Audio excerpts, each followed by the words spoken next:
Ladies and gentlemen, please take your seats as we will start shortly. Thank you.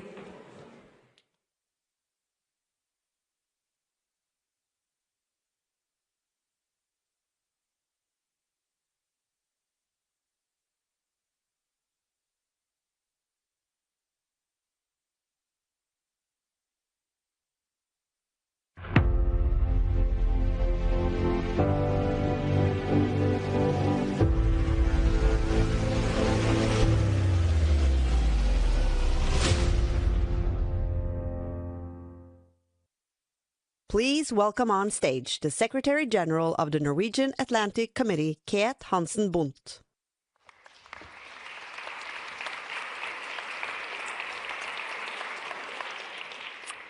I hope you had a great lunch, but now it's time for the next session. Norway and Poland, close allies in Northern Europe. As Europe adapts to an increasingly contested security environment, cooperation between aligned and capable allies has become essential. Norway and Poland are such allies. We both view Russia as the main threat to European security, and as a result, we have bolstered cooperation over the common aim to secure a Ukrainian victory. I'm greatly looking forward to the discussion of these issues with both Norway and Poland's Minister of Foreign Affairs. So first, it is my great honor to welcome up to the stage my old and good friend, Minister of Foreign Affairs of Norway, Espen Barth Eide. Minister, the floor is yours. Well, thank you, Ket, for that introduction. Dear Radek, welcome to Norway. It's lovely to have you here with us at the Security Conference, but also in Oslo. And dear everybody, great to be here. I want to say right away, as we speak about Poland and Norway and Northern Europe, that Radek is an old friend, not because he's old, but because the friendship is old. And we have both served as defense ministers and foreign ministers, and we belong to that little club who think that it's good to have done defense before you do foreign affairs, because you see the world from slightly different perspectives. And that was in the old times. And then when Radek and I came back, and then Radek came back, we felt that the world was in some kind of order. Of course, it is not, but at least we are there, and we have a strong partnership together. And over these years, I have seen how Poland, has grown into be a key player in Europe, a key player in NATO, a very serious country in all possible respects, a star performer when it comes to defense expenditure. We are both in the high performer club, but frankly, Poland is ahead of us, a good source of inspiration, around 5% already, but also a country with whom it feels very natural to discuss deep strategic issues and their practical defense and foreign affairs implications. And we have, in this very murky and difficult world that was so well described by the previous panels, you really get to know who your near friends, close friends are, your real friends are, the closest friends are. And what has happened and this is a long-term development, but after there's at least one thing that President Putin has achieved that I appreciate, which is that he helped Finland and Sweden to finally decide that they should join NATO. And the fact that Finland and Sweden joined NATO matters for Polish-Norwegian relations for clear geographical reasons, because what has happened now is that we have a continuous landmass of NATO countries from the Barents Sea, or our part of the Arctic Sea, down to the Baltic Sea, and everything between until you get over to Russia is NATO territory. So that means a lot for military planning. It means a lot for security sharing, intel sharing and other kinds of sharing, but also for a strong sense of togetherness among what we often refer to as the NB8, the Nordic-Baltic 8 countries, which are all small or medium-sized countries, but also with our close neighbors just to the south of that, which, of course, in which Poland is a key example. So For instance, in the organization called CBSS, the Council on Baltic Sea States, that was an organization that was set up for a totally different purpose. It was like some of the other organizations that came out of the happy years of the early 90s, where we wanted to help prospecting members to become closer in practical cooperation on soft issues, and also involve Russia.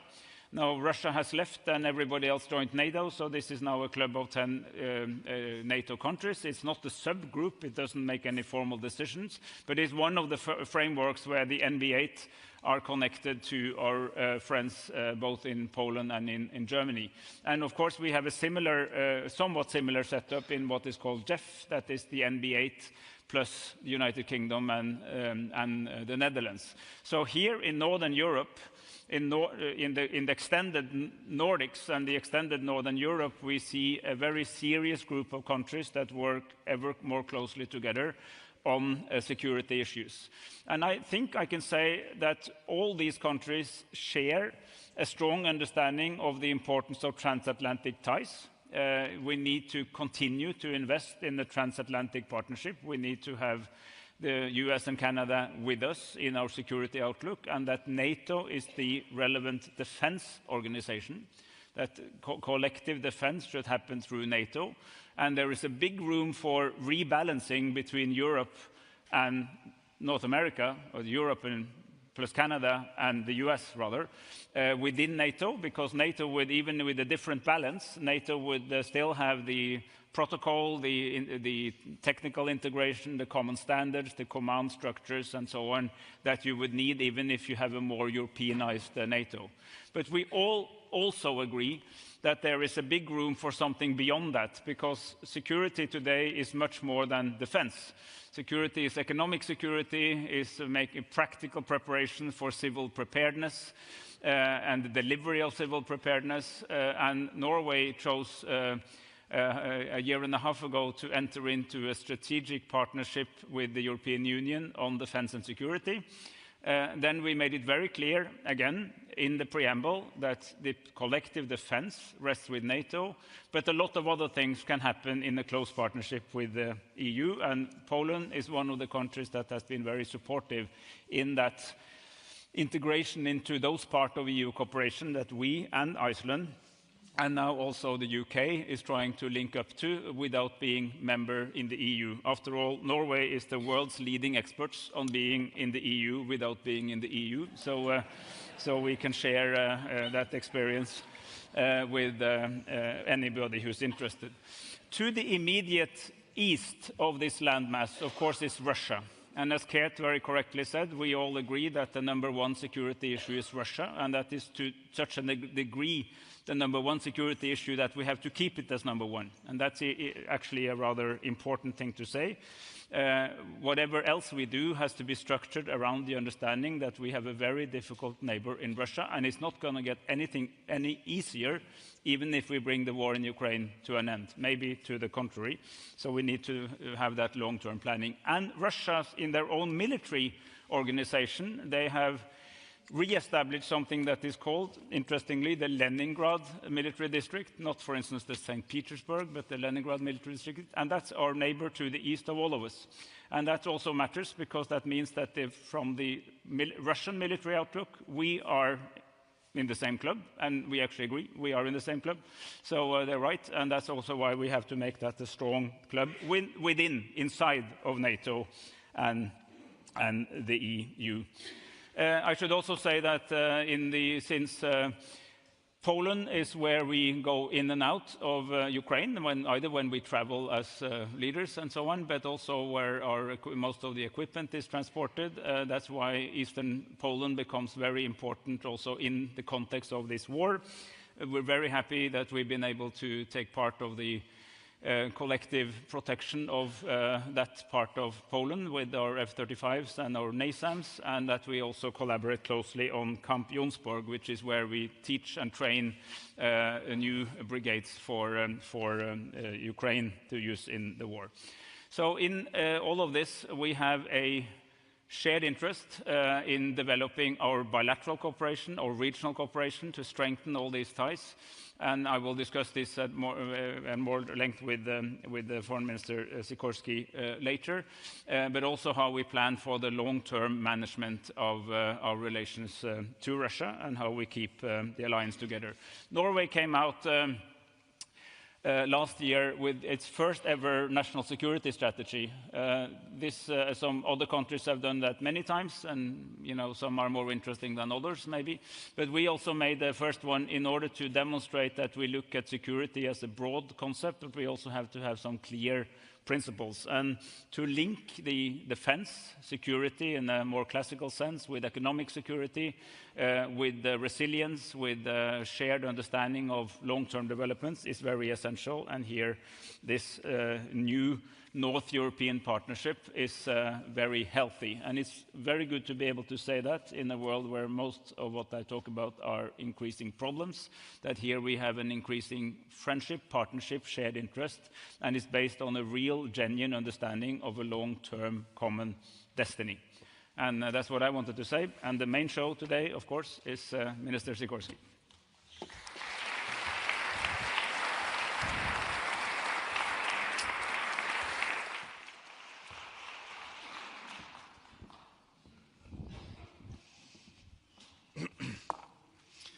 Dear Espen, thank you for the generous introduction.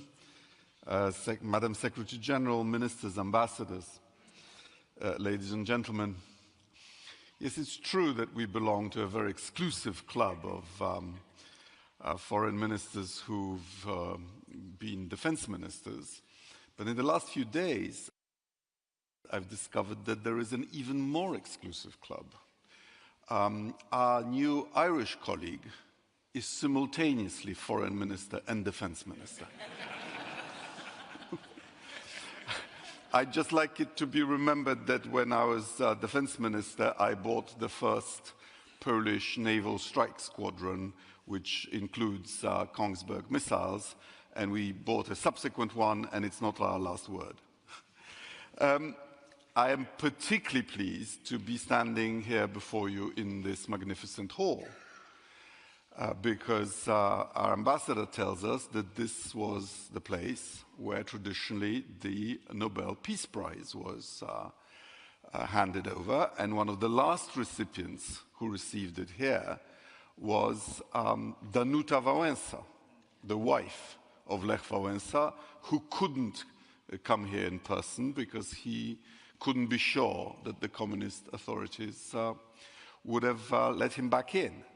So for us, in that depth of the communist oppression, in the middle of Poland's lost decade in the 1980s, it was a very moving moment. It was a lifting up of spirits and a gesture to give us hope. We were, at that time in the 1980s, the poorest in our 1,000-year history by comparison with Western Europe. We've done very well since then, which proves that democracy and free markets work. Of course, the Nobel Peace Prize is of some interest right now. Prime ministers get letters. Our Speaker of Parliament has stated this morning that unfortunately he will not be signing the ready-made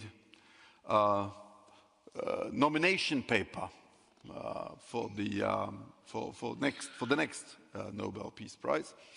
Apparently, as foreign ministers, we also have the right to nominate. I'm on the record saying that if President Trump secures a fair peace for Ukraine, I shall do it myself. But it's I who will decide what a fair peace is.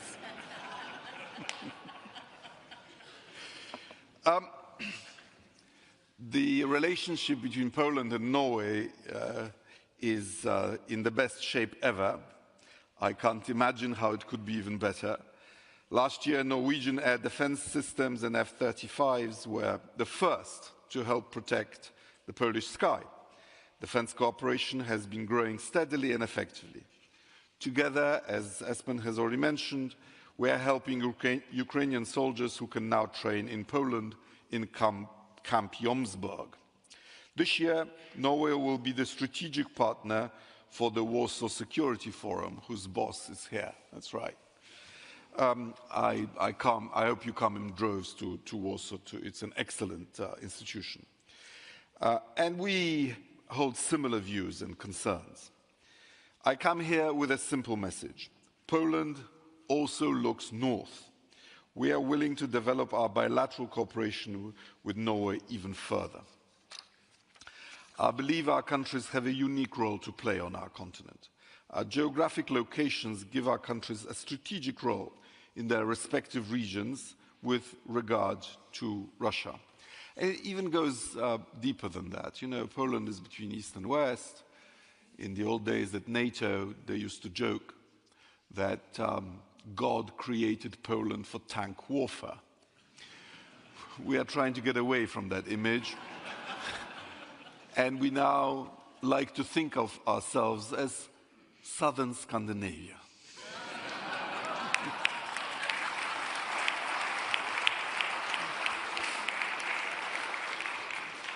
You may or may not know that our Prime Minister, Donald Tusk, actually belongs to the Kaszebe national minority in Poland, and they were originally a Baltic tribe.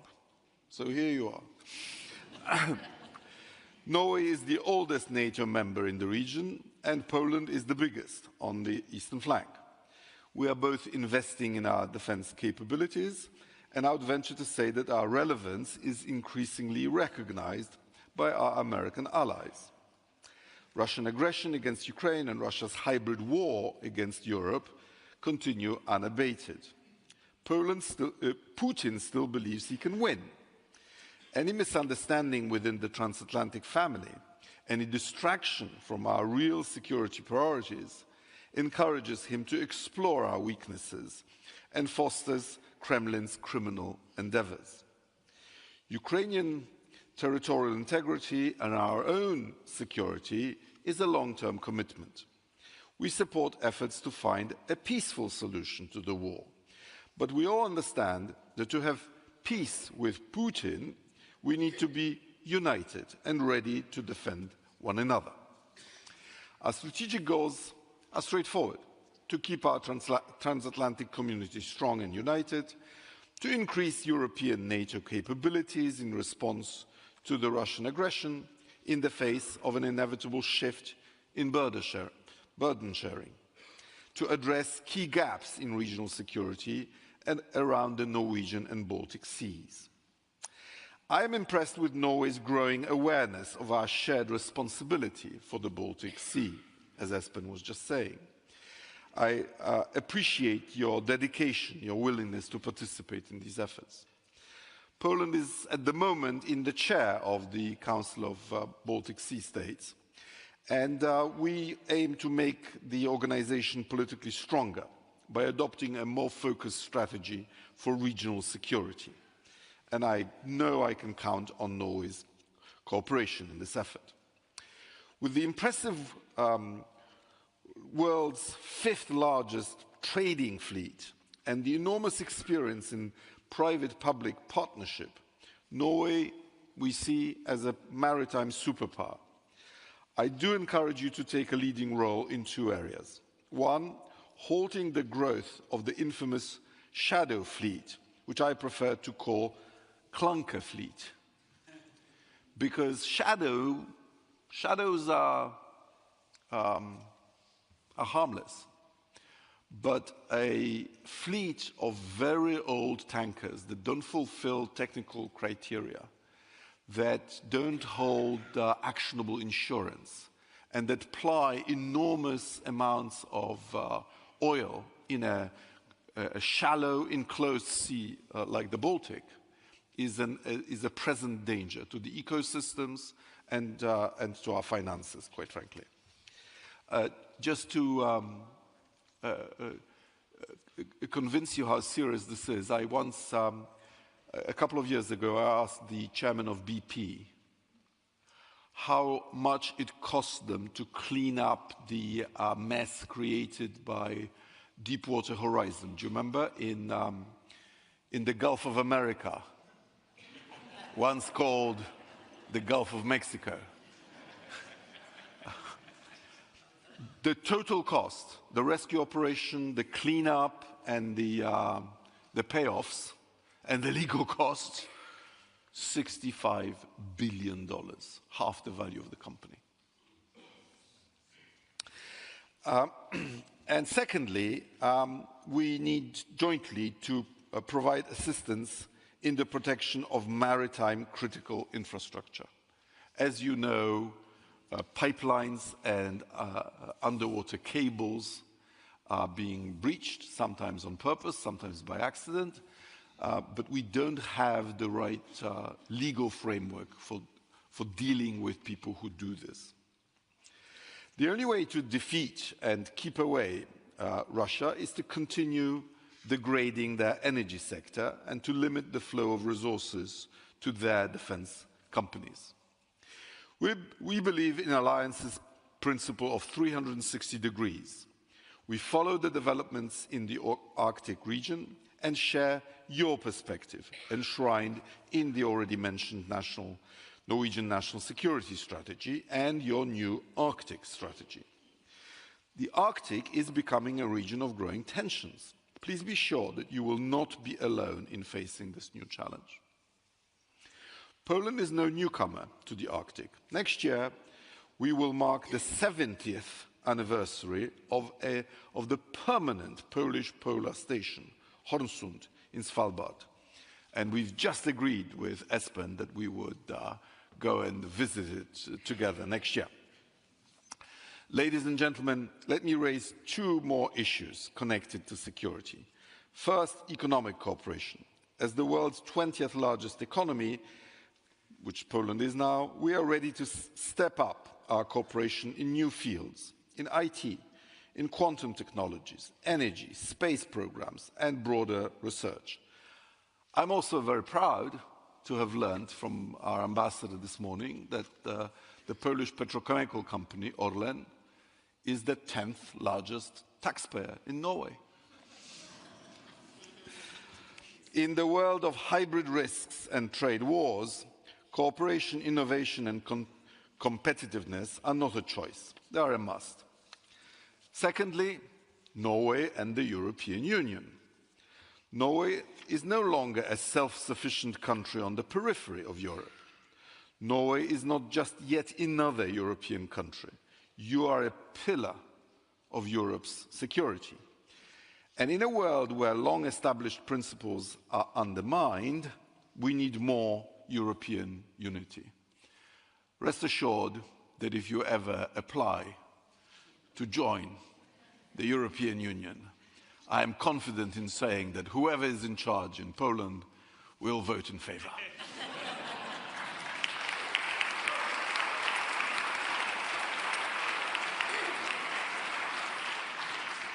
Ladies and gentlemen, the last few years have made it very clear where our friends are, certainly in Northern Europe. The relationship between our countries is built on reliability and a shared understanding of our commitments. This allows us to plan for the long term and to act with confidence, even in an uncertain international environment. Poland has been and will remain your trustworthy and accountable ally, and we know this commitment is fully reciprocated. Thank you very much.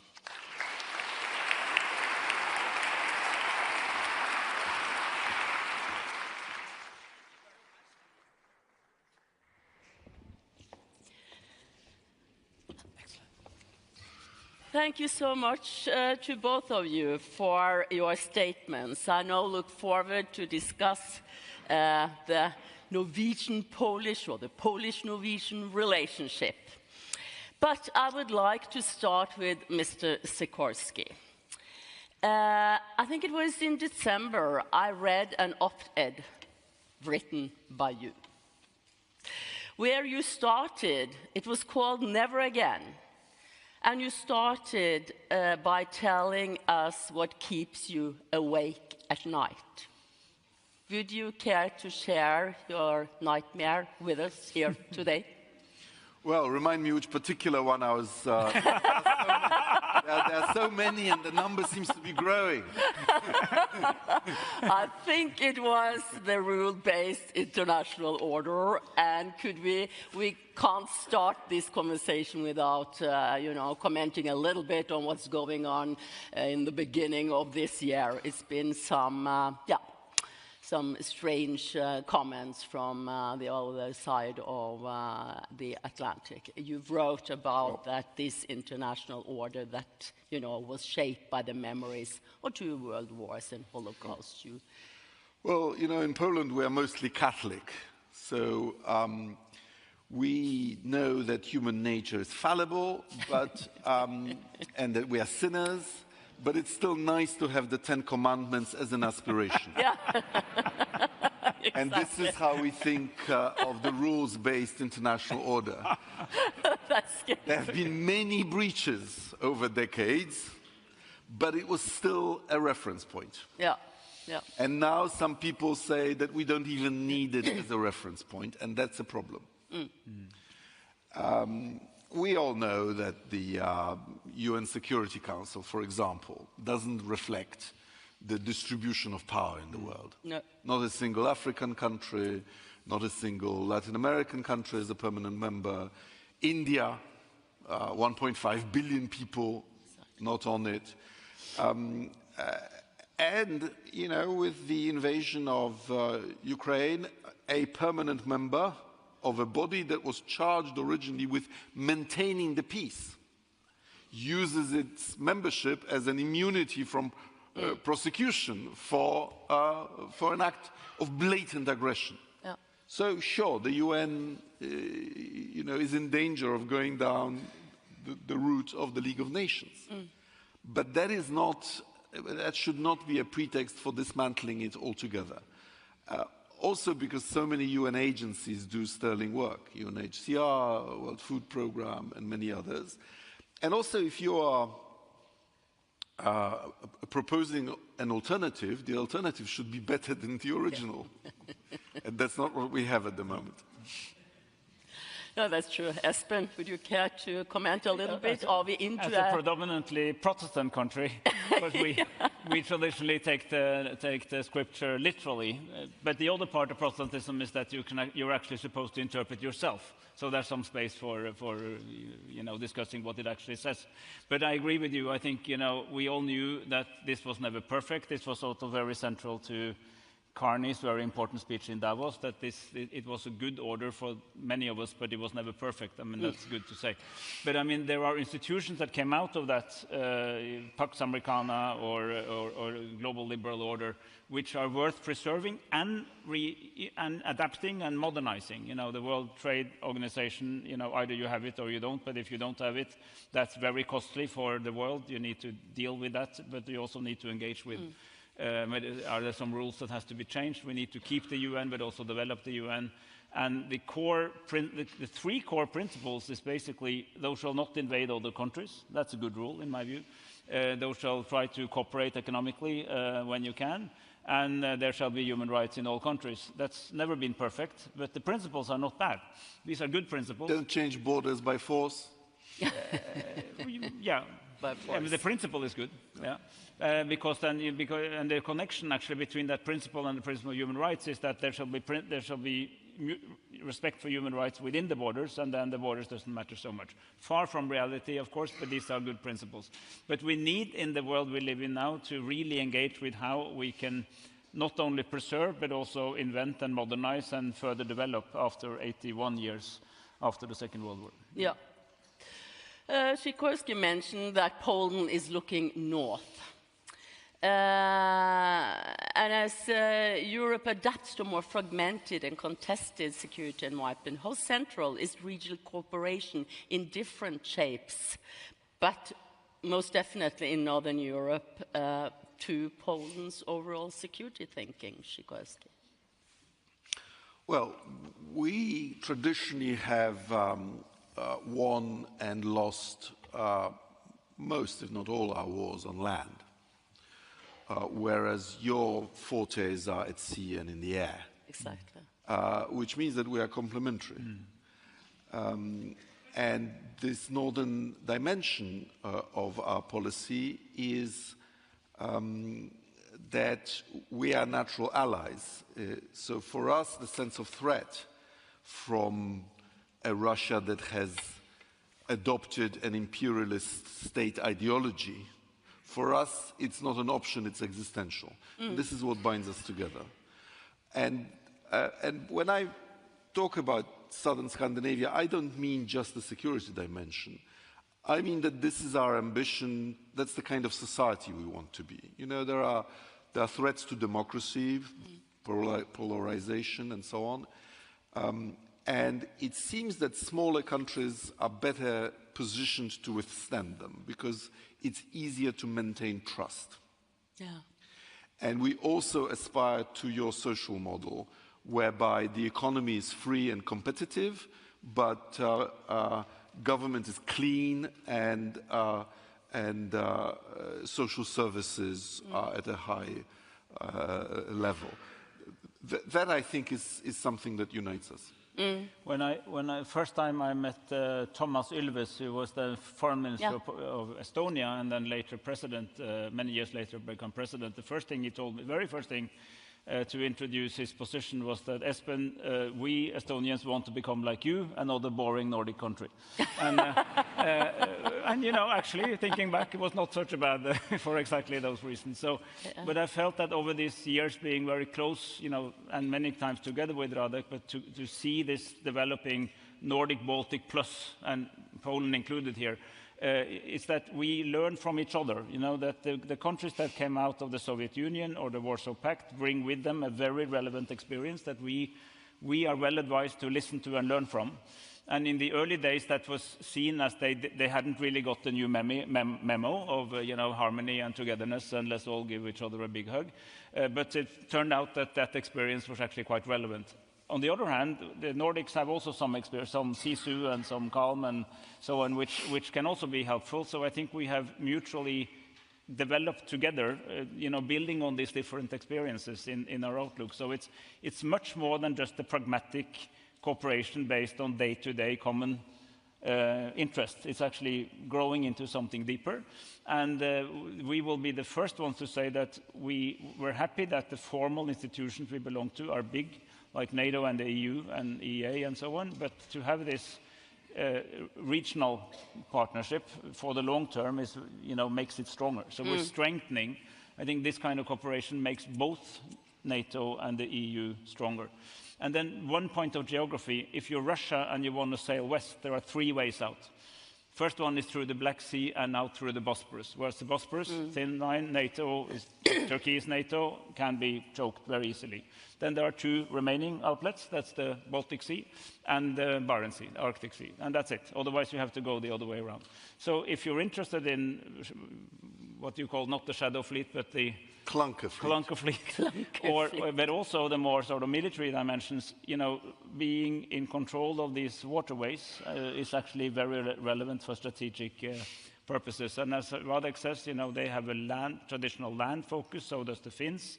We have more a naval and sea focus. Fine, because then we do things together that we literally become stronger together. Could you be a bit more concrete? Because Sikorski mentioned that Norway is sharing responsibility of the Baltic, and we are, you know, more and more integrated to that. How do we do that concretely? I mean, first we are literally in Poland because of you know, and then we're also been involved in the work around this Baltic Sentry and rotating in and out of air policing roles and so on. But I think we have gradually learned over decades that we are also a Baltic country. I say in quotation marks because it's a little stretch to say we're in the Baltics. I remember Thorvald Stoltenberg, this only the Norwegian will understand, he brought the fylkesordfører from Østfold, because that was the closest we got to the Baltic. Yeah. To the Baltic. To a Baltic Sea. But the thing is that it's so important for our strategy. And remember, what was the Baltics and what is it? You know, 35 years ago, it was 2 neutral countries in the north. It was Russia and 3 other Soviet part, the 3 Baltic states. It was Poland in the Warsaw Pact, and it was GDR, and there's a tiny bit of Denmark and West Germany. And now it's the other way around. The only Russia left is Kaliningrad and the sailing route into St. Petersburg. Everything else is NATO. So that has really changed, and so is our Arctic. So we need to understand that we're also Baltic, and our friends, thankfully, are also realizing that they are, in a sense, also Arctic. Not in a physical sense, but they should care about what happens in the Arctic, and that's good. Yes, if you look at the Norwegian long coastline, it's the reinforcement of Allied forces will come there also, so that's important. And the number one, the most important conglomeration of nuclear weapons in our neighborhood is in Kola, and that's where the second strike capability is. If you don't control the waters, but also the land behind the waters, you will give them a free That's rein. true. Yeah. There's also a longer history of your involvement in my part of the world than some people appreciate. Didn't Charles XII die besieging some Norwegian fort? He did, didn't he? He did. Yeah, It's all his fault. Because if he hadn't lost the Battle of Poltava, everything would be different today. Yeah. But we took him Poltava is on the way to... then. For those who don't know where Poltava is, it's one of the last stops on the way to Kharkiv. But he died in Halden in Norway. We took Probably shot from one of his own. It was a different government. It was.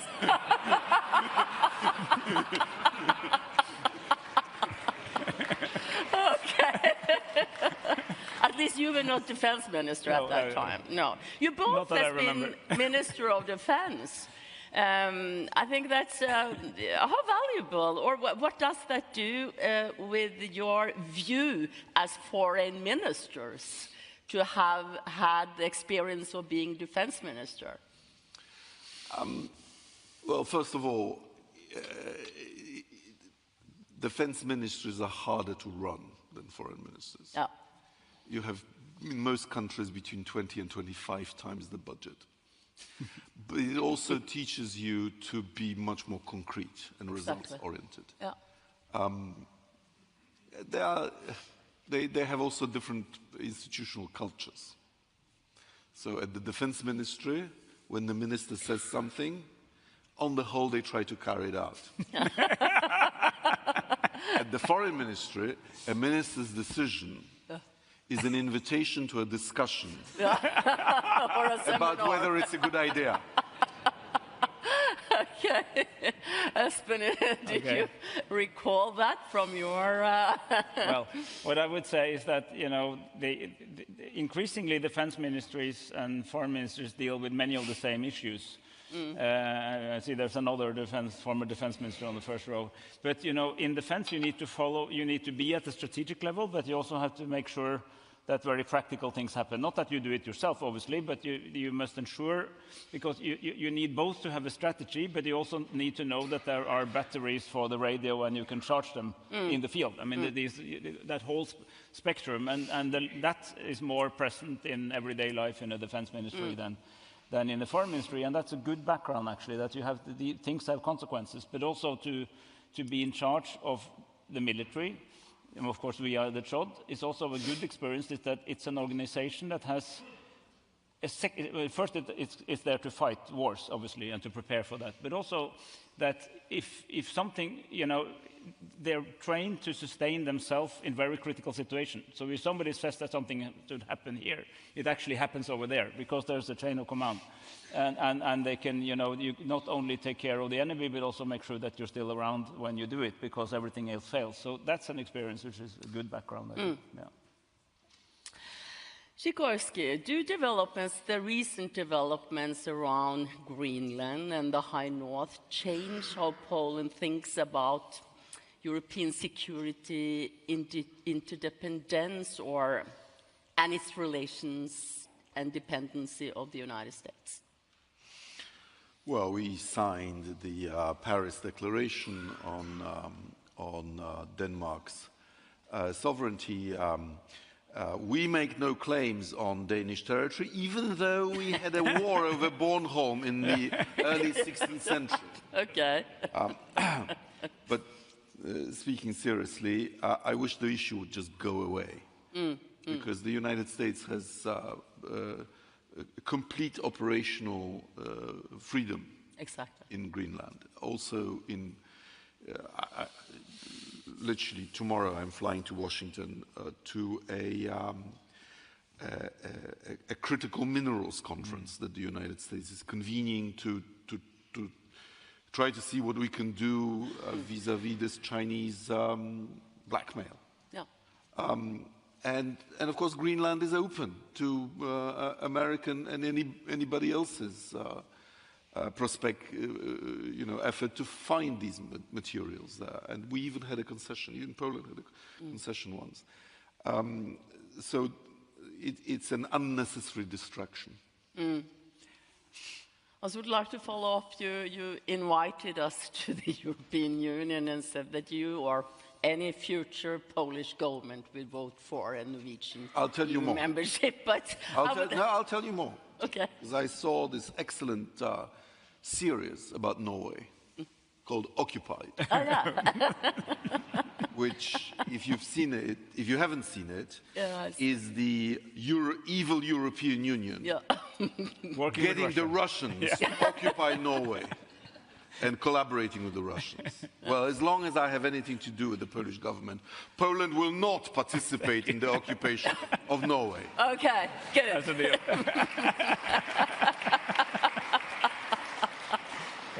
But to follow up on that, this morning I had a discussion with Kaja Kallas and our Prime Minister on Europe as a security actor, where Kallas and also followed up on Mark Rutte last week that the EU should not be a defense union.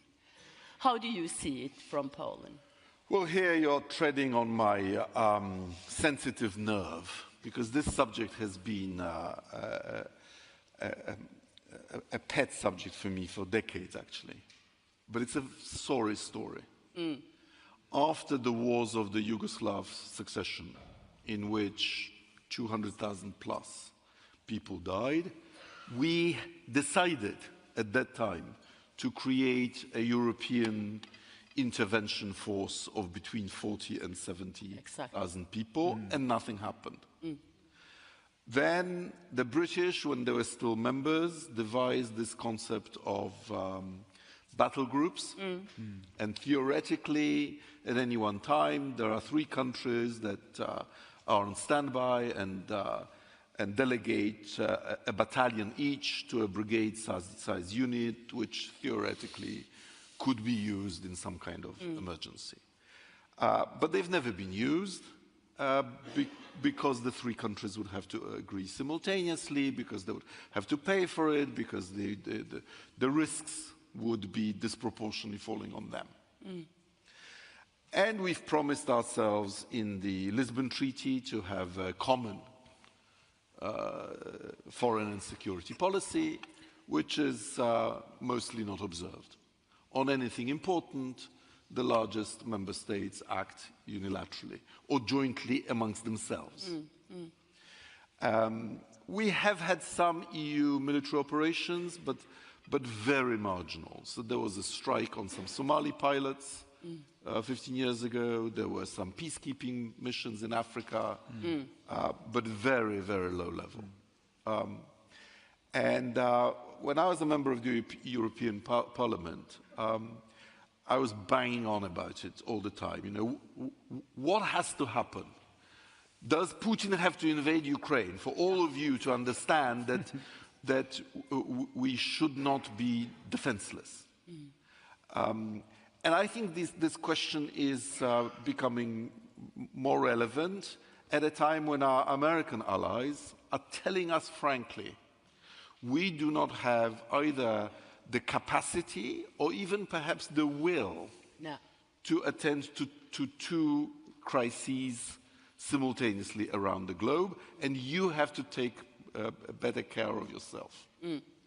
And, you know, we had a legal mechanism in the Lisbon Treaty. It was called Permanent Structured Cooperation in the Area of Defense. Originally, Bernard Kouchner, the Foreign Minister of France, and myself, we propose that we use it as an avant-garde method of getting together countries that are serious about defense, that are willing to pool their, to unify their rules of engagement, to really put their troops under unified command, to allow their citizens to serve in such a unit voluntarily, and for it to be under the authority of the Foreign Affairs Council, and for it to be funded from the EU budget. Because only then would you be tempted to use it. And of course it wouldn't be enough to deter Putin. But some warlord in Libya, or some warlord in the Balkans, maybe. And it's, I call it a European Legion, others call it, the bureaucratic term for it is a rapid reaction capacity. I think it's supposed to become operational this year, but I'll believe it when I see it. But can I, if I may, yeah, because now please. that now there is I mean, Poland is already there, but there is a strong and I think quite realistic ambition by many countries, hopefully all, but at least by many, to have real significant defense spending increases in the coming years. That means much more money for defense. And one thing you take away from background as a defense minister is that money for defense can be spent smartly and not so smartly. So it's particularly important to be very strategic in how that new available money is being used.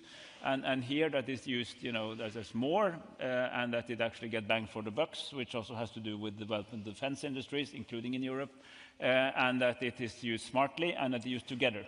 Because this is really the time for not trying to have, you know, a myriad of you know, copies of each other, but rather specialize more. That's much easier said than done, by all means. But I think this is really the time to think about that. And whether you call that European or transatlantic, it still has to happen in Europe. So, so that might be a new opportunity with a new degree of realism of Europe needing to be able to fight in a higher level of crisis before the Americans will come substantively to our assistance, even if they're allies. In the last session, I got a question from the audience about a kind of Nordic nuclear deterrence due to the different situation with the United States and the doubt of the security guarantee. Is Poland discussing to acquire nuclear weapons? No, we're not. First of all, because we are in the Nuclear Non-Proliferation Treaty, and secondly, because nukes have shown to be useless in the Russia-Ukraine war, and thirdly, because Iran shows you that whereas getting a nuclear weapon like North Korea is useful, it assures regime preservation and is a deterrence, getting from A to B is very dangerous, takes a long time, and can ruin your country and prove counterproductive. A Nordic nuclear deterrence? We're not planning to build a Norwegian nuclear weapon. No, but seriously, I mean, nuclear is integrated, and it's a very integral part of NATO's defense strategy. And the stronger the credibility of the US nuclear umbrella, the less countries will be inspired to make their own nukes. That's true in Europe, it's true in East Asia, for Japan and South Korea. So preserving the credibility, the relevance, credibility of the nuclear umbrella is essential, very, very high on the agenda. And frankly, there's not that much European. You know, the French weapons are French. The UK might, in a sense, be European if the British want, but they're very American technologically anyway. So there isn't really, to be honest, very much of a European alternative to the umbrella. And NPT has to be remembered. And in the late 60s, people thought there would be 40, 50 nuclear states. It did not happen. And it's because of NPT and the US nuclear umbrella, because many of the potential candidates felt they didn't need to. So that's a strong argument that it's peaceful for the world to try to preserve US and umbrella. To keep NATO in Article 5, but we don't know if it's will be and also, there in the future. Russia has 6,000 warheads. Imagine the effort it would take to produce a response to that. Sounds expensive. Yeah. But I would like to, Poland is a fast-growing economy and also a considerable military power use. It's spending almost 5% of GDP on defense. Which doesn't tell you what our status is. So minus the nuclear deterrent, our defense budget in absolute numbers is now bigger than France's. Yeah, exactly. So what role do you foresee for Poland in shaping a future security order, be it a European-Canadian pillar inside NATO with some American contribution, or be it in different coalition of the willing, or looking long-term? We are a peaceful democracy. We just want to be left alone. Yeah, exactly. But your geography matters. But unfortunately, one of our neighbors has redeveloped an imperialist state ideology. And therefore, we can't pretend that we don't notice it. Exactly. And of course, we like NATO as it has existed historically, for common defense. NATO is likely to be more reduced in Europe, reduced perhaps to the nuclear umbrella, to strategic enablers. And our American allies are telling us that we have to provide most of the muscle on land. And this is what we're preparing for. So, but more, I agree, but more European muscle can also be NATO. Exactly. So, the US presence might go down and be, predominantly the umbrella, but you can still do much of the European build-up inside NATO. Although I have to say it's sometimes frustrating when you hear the US castigating us for not spending enough, and Poland has been spending 2% for 20 years. No. We are now at 4.8%. Yeah. And it sometimes sounds as if the US is getting nothing in return. Yeah. Hello, isn't Ramstein useful to the United States? Isn't the missile defense base in Poland useful to the United States? Remember, the great majority of the US defense budget is not spent on the defense of Europe. Yeah, exactly. It is, we don't have a global military empire. We need to spend enough not to be as good as the United States. We just have to be better than Putin. Yeah. And exactly. That's perfectly achievable. Okay, yeah.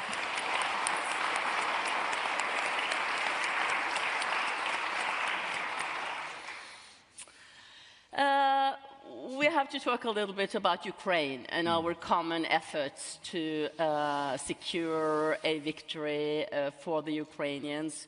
We cannot come in the situation that the most experienced army in Europe fall in the hands of the Russians. Could you tell a bit about the Jomsborg cooperation?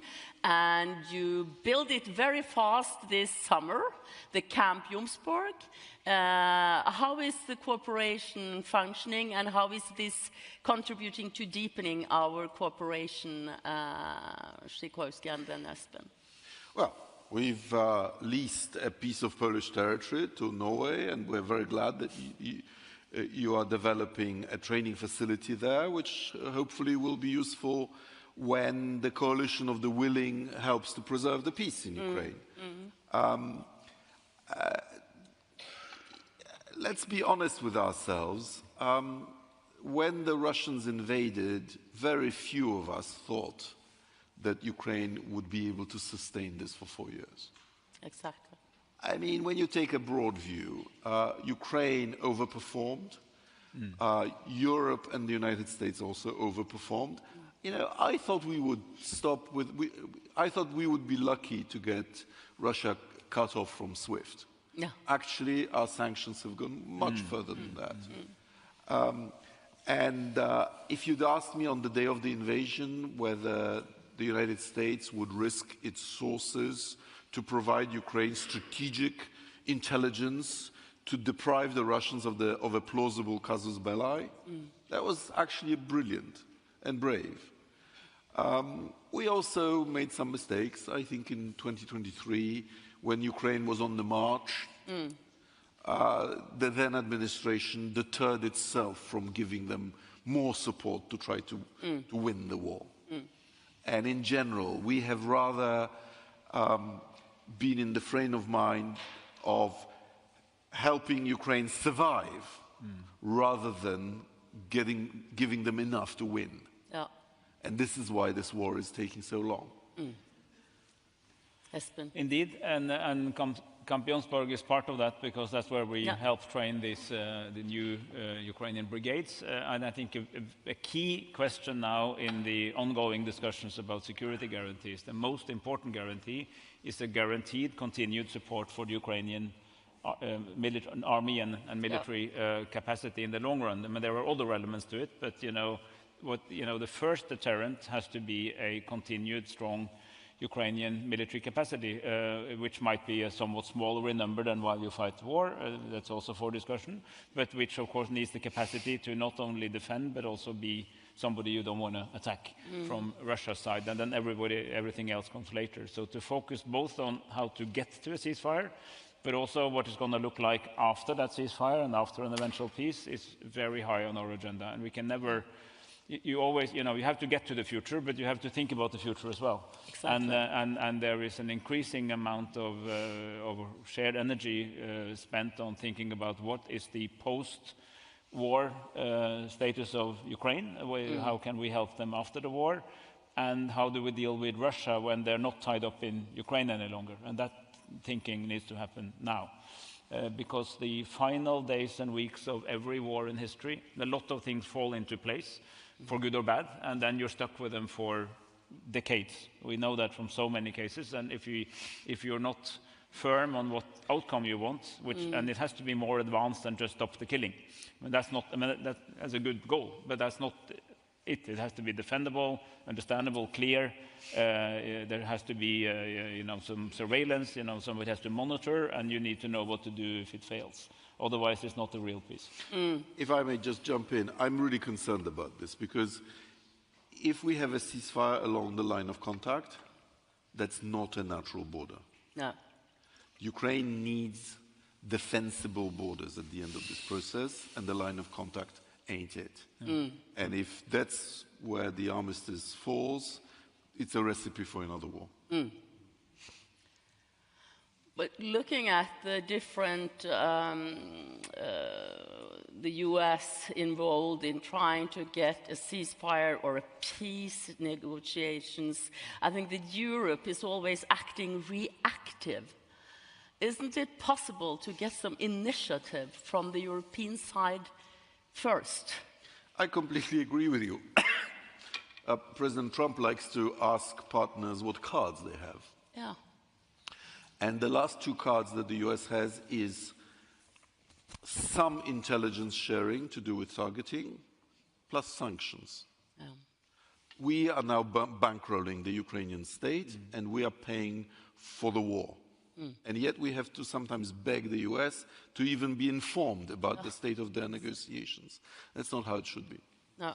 And it's important when Radek says we, that it's we Europeans, but frankly, it is from Poland and Germany and upwards where you see the big numbers. So we're proud of being one of the countries that contribute much, but I'm worried that we shouldn't be so big on the percentage, as on the total percentage, because there are other countries that are also affected. So again, we're closer to the conflict. Poland, Finland, Norway feel that this is very existential for us directly, but we need to share that with the broader crowd. Let's end with some positive signs. Minister Sikorski invited in his speech new economic cooperation with Norway in new fields. Do you have something to come up with? Well, we're cooperating. There are, I think there will be more news about concrete cooperation coming up in the course of the day, to say that first, but there's also it's a very fast-growing partnership on all fronts, civilian and military. And Poland is a growing, I mean, many countries have benefited joining the EU. I don't really think anybody's benefited as much and as demonstrably as Poland. That has made it also a big market for us. And Radek said earlier today that we're compatible with, and this is also true for our economic partnership. So on all these things, there will be more. Yeah, good. But inside the framework of the EU/EEA, which means that we have a single market, and that single market is increasingly important to preserve. And we work with our close friends to remind them that the single market does not have 27 members, but 30.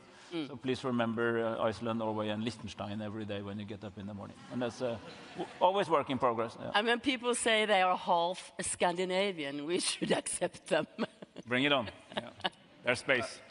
Your financial credibility is such that you don't need the safe instruments. But for us, it's important. It's 150 billion euros for reindustrializing Europe in the area of defense. And here we already have some important projects, and I am sure we will have more. Yeah. Gentlemen, thank you very much for a very interesting discussion and reflecting so openly on where we stand in European security today, and particularly to Mr. Sikorski taking the time to come to Oslo to our conference. And I hope you have had good conversation with others as well. And safe flight back. Yes, then thank you. Give them a big hand. Thank you. So, thank you very much. Thank you. Thank you. Good. Boss is there. Yeah. So, please be seated. When these two ministers leave the room, we are going to start a new discussion. Please let me introduce my good friend, Professor Ulf Sverdrup, who is going to moderate the next panel on how to deter Russia while carving out a future path for Ukraine. Welcome to the stage. Thank you so much. Good. Well, actually, okay. Thank you so much, Kate. I see the Polish foreign minister is leaving, and I must confess I have been visiting Hornsund, the scientific base of Poland in Svalbard. Not only is it an amazing place, but it probably has the best view also on Svalbard. It's beautiful of the mountains. So that is a testimony also to the linkages between Norway and Poland. Now we are having a small, short hour to discuss how to deter Russia while carving out a future path for Ukraine. And I'm joined here with an excellent group of experts to help us to discuss and enlighten us on this topic. Katarzyna Pisarska, she's a professor from Poland. She's the chair of the Oslo Security Forum that Radek Sikorski talked so warmly about. And it's true, it's an excellent gathering. Great to have you here. And then Kaja Kallas, he's has a long and distinguished career as he calls himself a Russia explainer these days. And he has published a book in 2019 about Russia being at war with everybody, weaponizing everything. And more recently, a book on how to deter Russia and how to defend Europe. And then, last but not least, Arne Bård Dalhaug. He's a lieutenant general, retired, but he's a senior advisor in the Norwegian Atlantic Committee, as organizing this event. And many of you also know him as a distinguished and experienced expert on TV, helping to explain Norwegians about the developments in Ukraine. But we have had this so far during this very nice conference. We have discussed a bit about Norway, the Nordics. We talked about Europe. We talked about transatlantic challenges. We touched upon Ukraine. But today, in this panel, we're going to deal a bit more on Russia. So, Kaja, I would like to turn it over to you first, because, you know, Kaja is not only a Russia expert. Some of you might have listened to probably one of the best podcasts that came out last year. It's called War Games on Sky. If you haven't listened to it, download it. But after this session, it's 5 hours. And in that session, Keir is acting as Putin. He's the impersonation of Putin. So, Keir, can I ask you, if Putin had been watching the stream of this conference so far, or seen European media during the last few weeks, what would be his remarks, or what's going on in his mind when he reads what's going on in the transatlantic relationship during the last few weeks? I think whoever Russia has delegated to report back on this conference, and whether you're sitting in the room with us now or watching the playback later, will probably say that Russia can continue to be fairly comfortable. Because at least this morning we heard a great deal more about NATO's problems than about solutions. We heard a lot more about what could or should be done than what has been done or even is being done.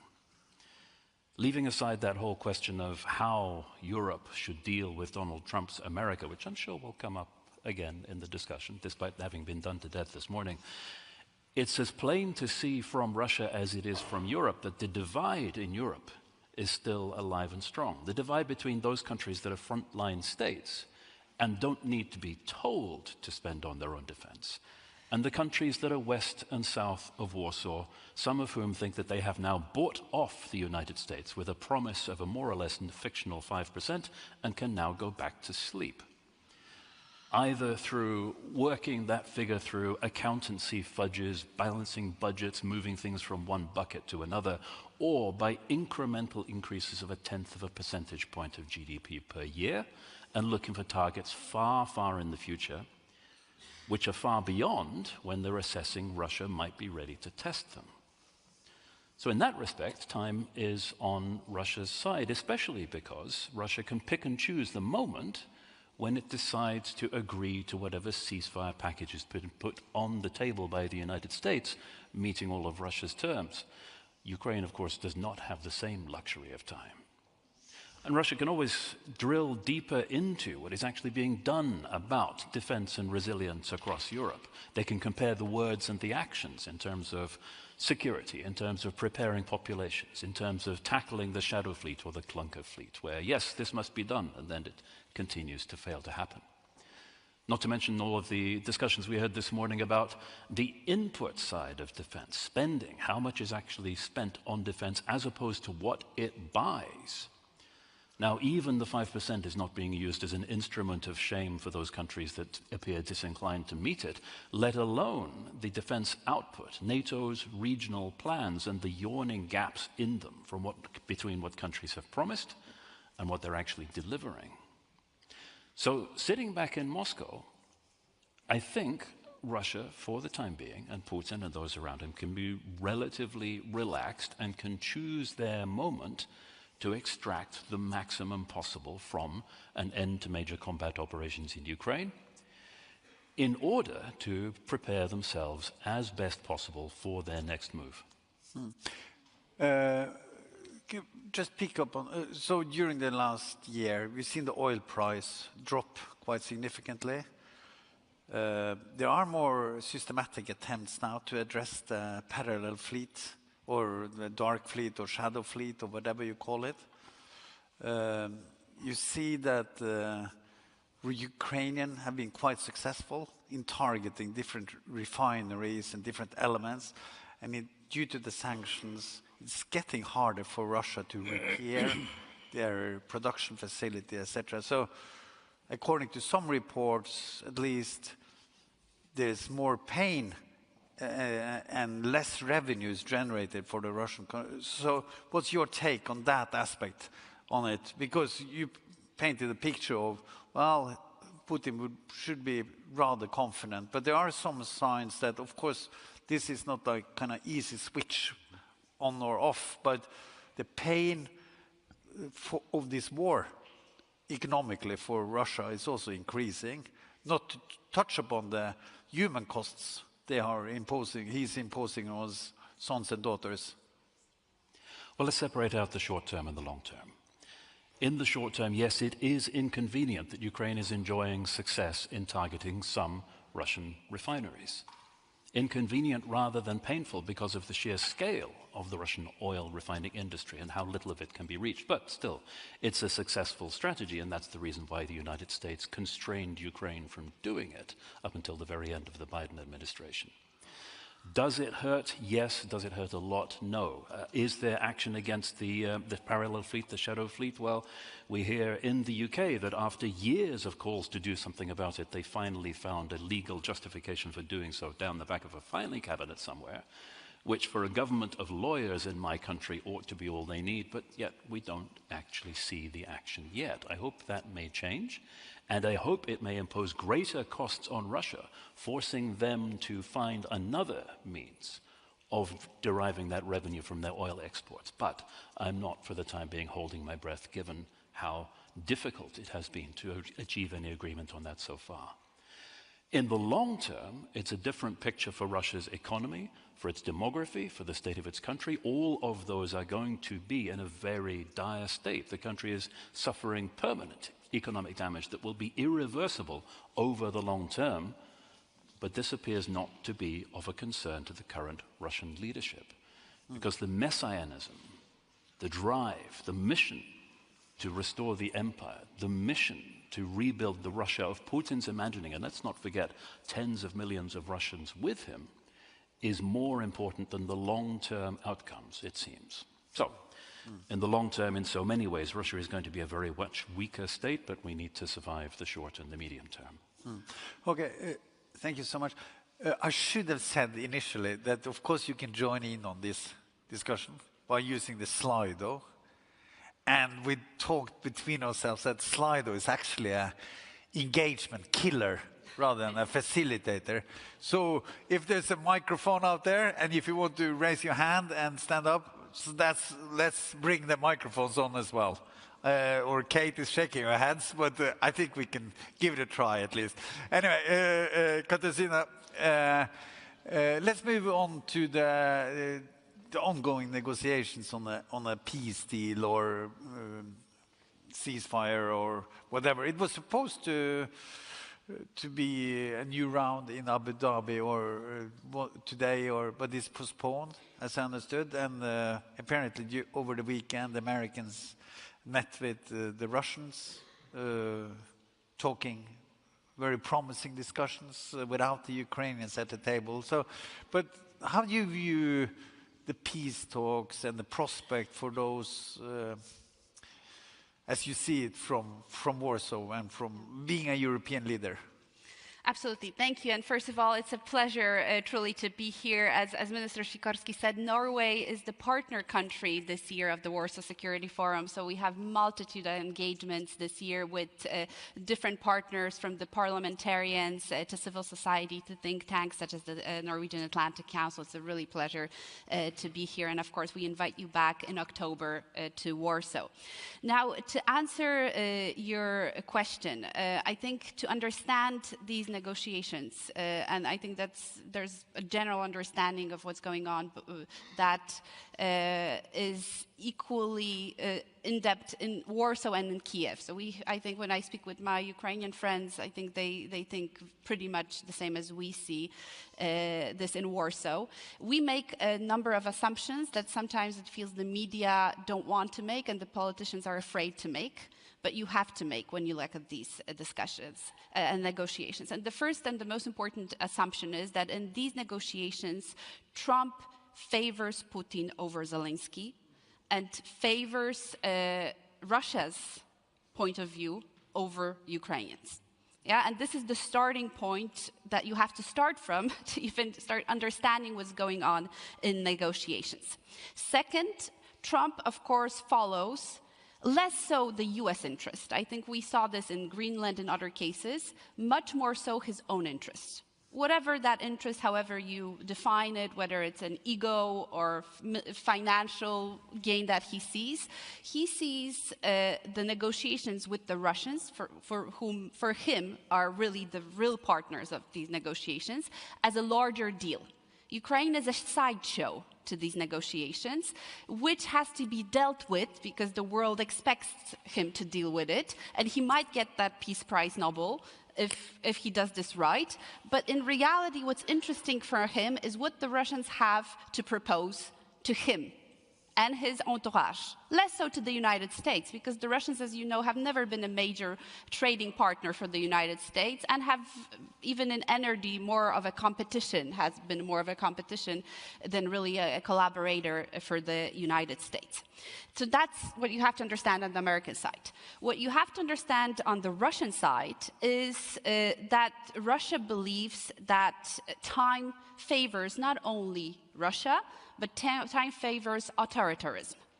So that democracy is in decline. That's what Putin has been saying for years and years now. But what he sees in the last 2 years is a fast-forward movement to a completely different world. And he simply needs to outlast. He needs to outlast Ukraine. He needs to outlast Western political cycles. And in the meantime, maybe improve his negotiating position and test the West in these negotiations. So in that sense, he's not really serious about getting a permanent peace deal. What he wants is to see something tactical, reversible, ambiguous, concessions, because he doesn't trust Trump, of course. He doesn't trust that whatever is going to be said at these negotiations is going to be delivered at the end. So whatever they promise, it has to be, he has to be able to reverse from that. If anything is a good indication, I think the 2015 Minsk II agreements were just that. There were a number of things we agreed with the Russians, they never delivered on them, and they agreed to it because they knew they could never deliver, and nobody could force them to deliver on these issues. So that is where the Russians are currently at. And last, where are the Ukrainians? Well, the Ukrainians, we know where they are.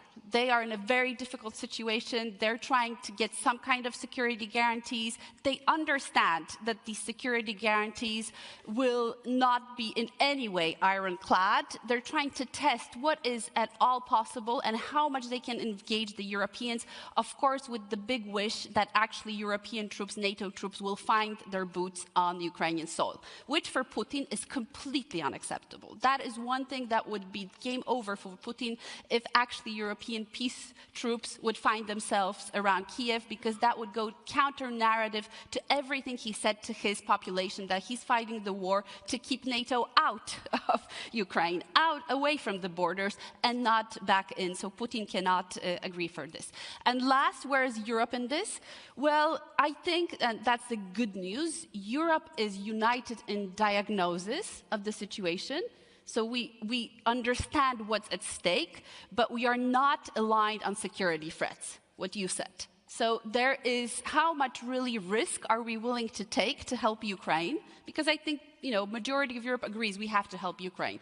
But how much risks are we willing to take? How much initiative are we willing to take? That differs very much from country to country. So this is where we are in negotiations. What we should be doing, I'm happy to say later, because for the sake of the discussions, but I think only if you have this in mind, you understand one and the only thing. These negotiations are not going anywhere in terms of a durable peace. We have to prepare for the long term and somehow prepare Ukraine for the long term. Yeah, so to me it seems that like the Ukrainians have one plan A, is basically to play along with the negotiations and try to be as constructive as possible and to give away actually very painfully concessions, but of course with some firm red lines on the Donbass and on the security guarantees. And then you have the plan B, that this will just fall apart and there will be no successful. So, but listening to you, almost like they should switch around. So the plan B is basically the plan A. Well, again, if you speak with people in Kiev, that is their thinking.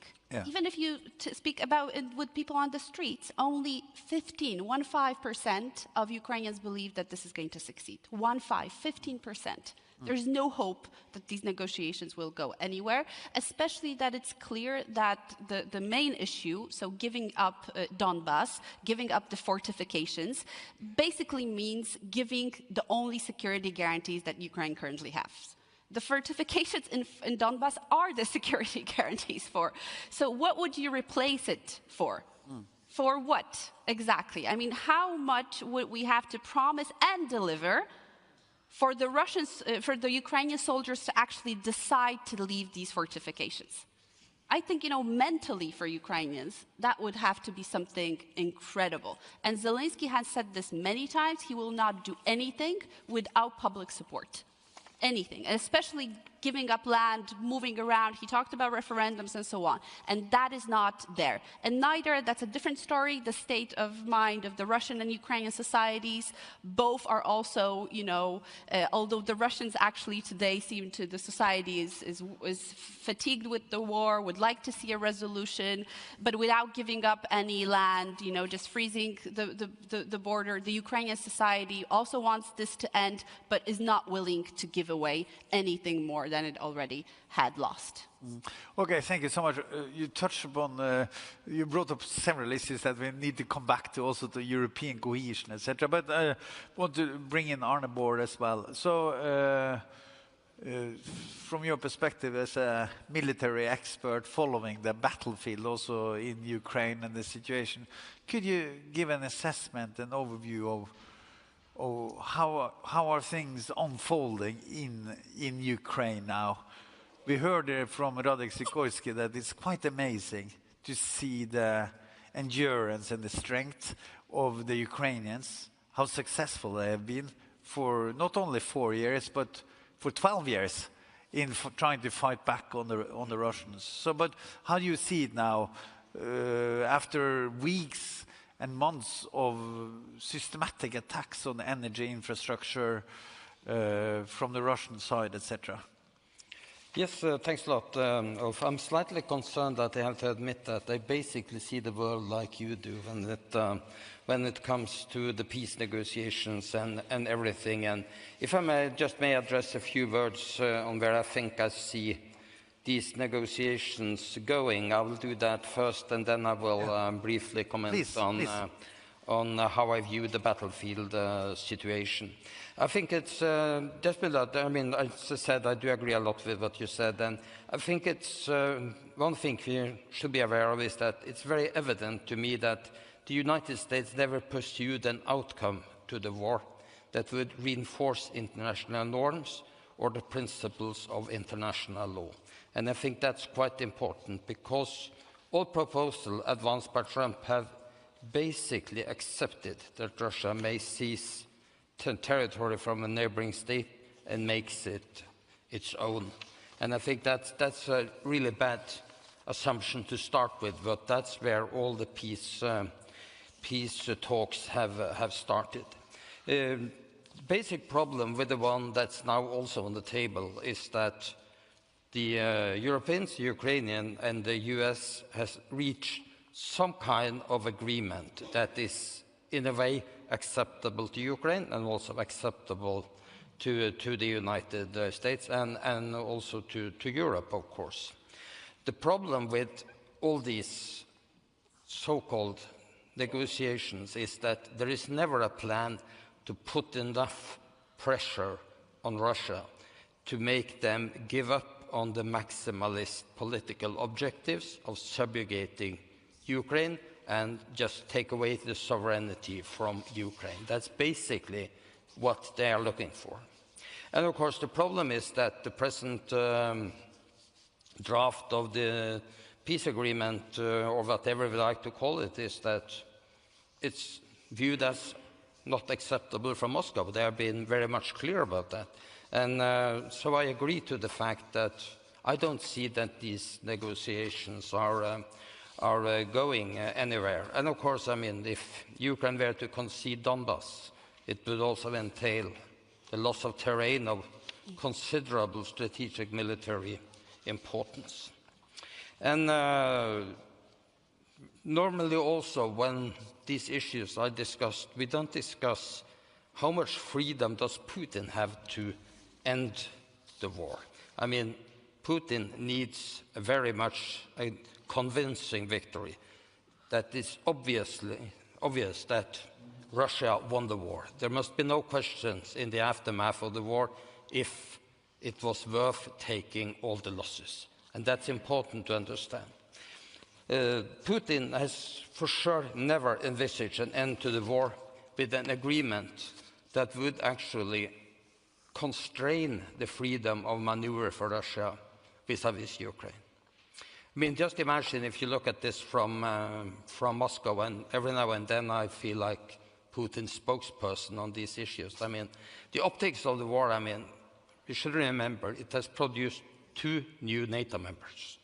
That's directly against all what Putin wanted in December 2021.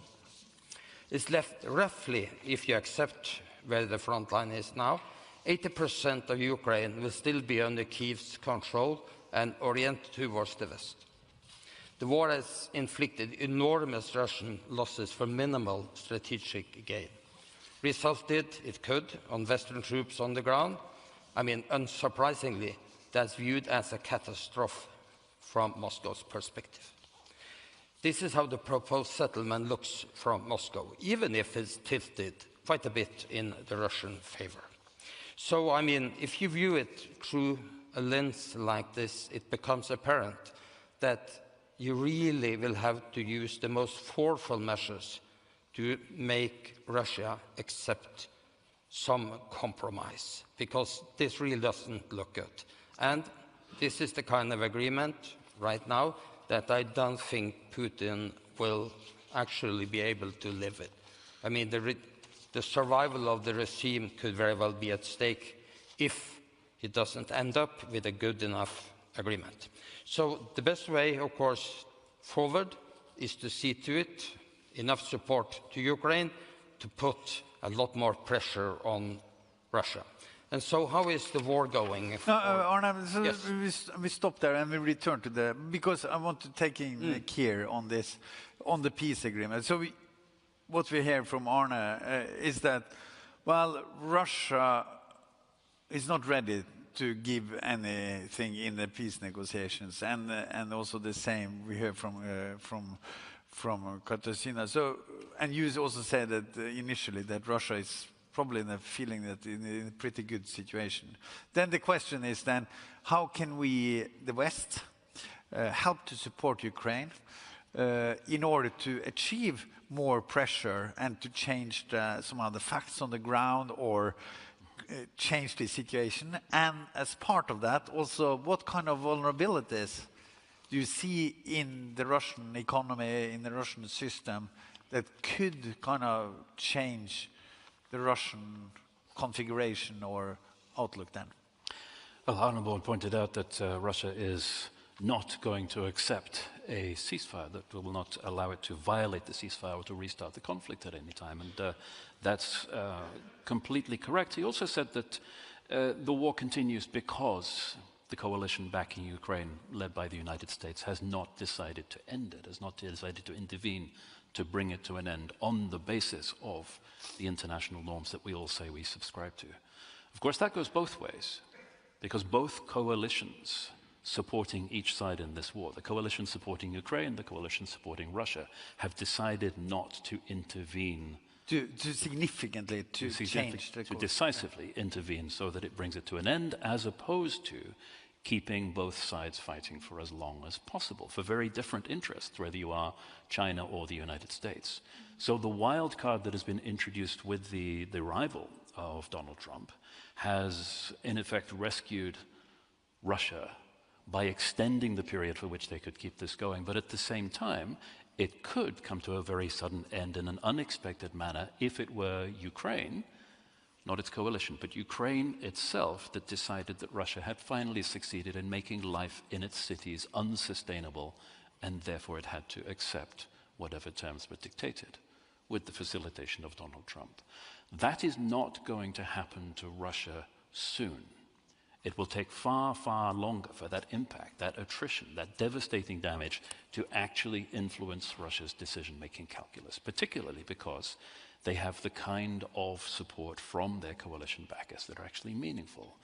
Manpower from North Korea precisely when it's needed. Support from China to keep the defense industry going. The reluctance or refusal of Europe to throttle the income that comes from the shadow fleet. All of these help keep Russia going at a time when all of the pressure is on Kyiv to surrender. But just in case you thought we were all going to just sit here agreeing with each other all of the time, I'm just going to pick up on one thing that... yeah, please throw in some disagreements as well. Yeah, Katarzyna said we have conceptual understanding among us in Europe about the nature of this ceasefire. I don't think that's quite true. We do on this stage, and on possibly the threat of in Russia, this room. on the threat of coming, not the ceasefire. Very good. Okay, sorry, that's good. That wasn't, that's yeah. good. Because the threat of Russia, yes, people have understood that, and Putin has been the greatest friend of people like me who've been trying to point out for 20 years that Russia is a problem because they finally demonstrated it. But in terms of the ceasefire, it often seems that we are engaging in a collective hallucination, that there is a meaningful peace process that will lead to a viable ceasefire, and that in turn will make Europe more safe, not less safe. All of these things are demonstrably untrue, and yet we play along with them. And I think the reason comes down to the Plan A and Plan B that you referred to. It's not just Ukraine, but Europe that has a Plan A and a Plan B. Plan A is to play along with Trump's United States, to pretend that relations are normal, to play into this pretense at a peace process, this pantomime, in order to keep the relationship with the United States on track without pointing at its contradictions. Plan B, of course, is to prepare for when that pretense is no longer sustainable, and there is the rupture of which we've heard so much. Just as Plan B for Ukraine is to prepare for when this whole process falls through and they are on their own. We'd like to see a lot more evidence that that Plan B is actually happening and that we are not just hoping for the best, but also preparing for the worst. Yeah, so, but Keir, aren't we already on this Plan B scenario in the sense that, okay, US has basically stopped paying for the war, did that almost a year ago. They have... They still supply weapons, but as I understand it, the price is increasing. Europe is paying for the money, for most of it. And also the Europeans, as I understand it, is much more involved in the logistics, etc. The Americans are playing a less important role in doing that. Of course, the US is contributing with intelligence and other very important contributions and surveillance. But I saw this report where Macron said that, hey, the French are contributing also with a significant part of the intelligence. But not the targeting. Not the targeting. So, but this idea between the Plan A and Plan B that Keir touched upon, what do you think about this? If I meant Plan B for Europe, not for Ukraine. Plan B for Europe if and when it becomes clear that the reliance on the shared interest that we heard so much about this morning is not enough to keep the United States. So what's the Plan B then? I hope there is one. Okay, so we don't... Oh, okay.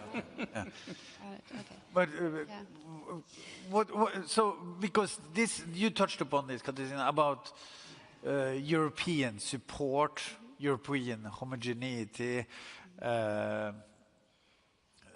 political support, and commitment to actually really supporting Ukraine. Where do you see it heading? Also in Poland, you have been very strong supporter of Ukraine, but at the same time on the political right in many European countries, you see that support for Ukraine is fading. We heard it in the discussion between Espen, Barth, Eide and Radlaw Sikorski that, well, some countries in the northern eastern part are much more eager to fund Ukraine than the others, etc. So where do you see it moving? Is it because there's a failure of recognition of the situational awareness? So if we update our picture, then we will invest in Ukraine, or have we lost the commitment, the willingness to actually do what it takes? Well, there's so many things to unpack here, but if you're asking me about public views in Europe, I think they are not shifting one or the other direction. They're fluctuous. So you have moments when it seems that, you know, Europe is tired of supporting Ukraine and people don't want to hear about this anymore. And then the far right comes in, why are we paying money, and so on and so forth. And then you have situations like right now when people see the images coming from Kiev, people living in their houses when there's, you know, +5, +7 apartments. And you see that shift of attitudes again happening, and again interest, and again people fundraising and so on. I would say rather, knowing how people's span attention is short, that 4 years of the type of engagement of European countries in general in this war shows that we understood that this is about us.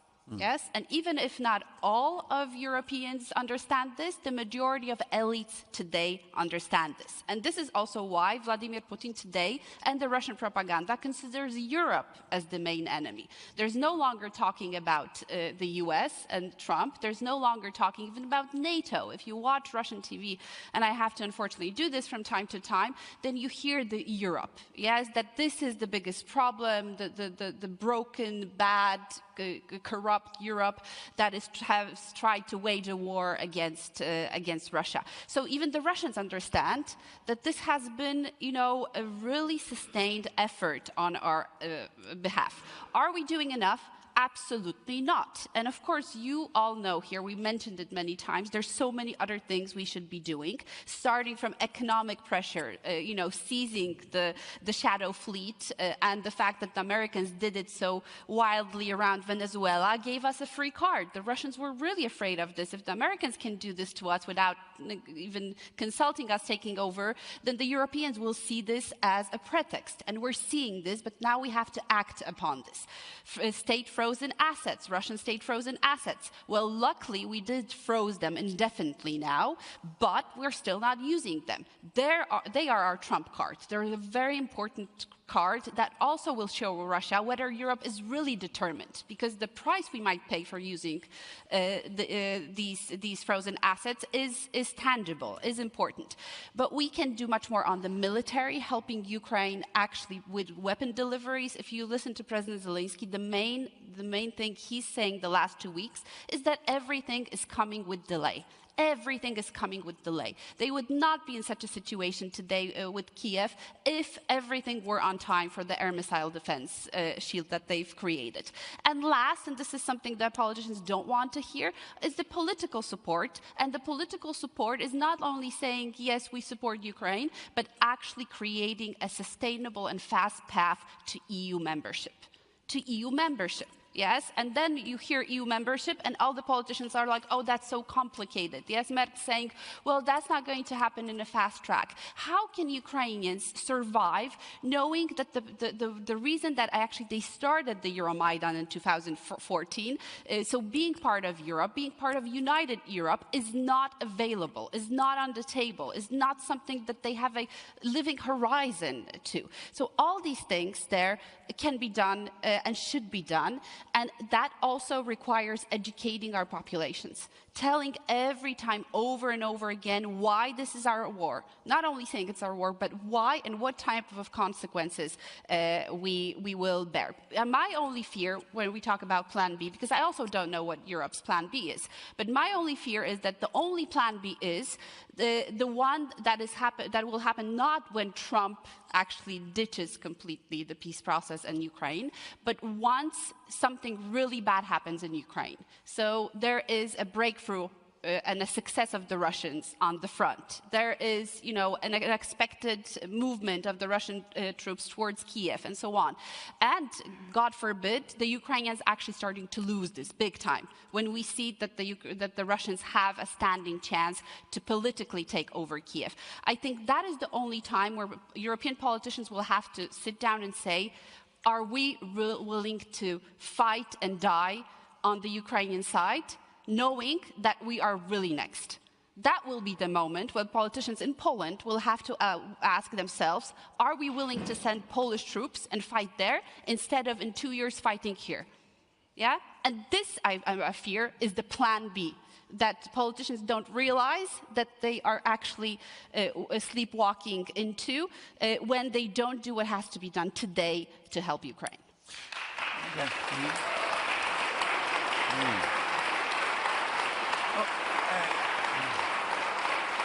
Excellent. Thank you so much. Now you presented a list of what to do and also consequences of not doing, so to say. But we have presented a picture, you have presented a picture of Russia being basically unaffected, or Putin not unaffected somehow of the situation. But right before Christmas, or was it around the first week of January, Gideon Rachman in the Financial Times wrote a small piece, and he said, according to some reports, Russia lost close to 30,000 soldiers in December alone, whereas the Ukrainians they're losing at the rate of 1 to 25. 1 to 25.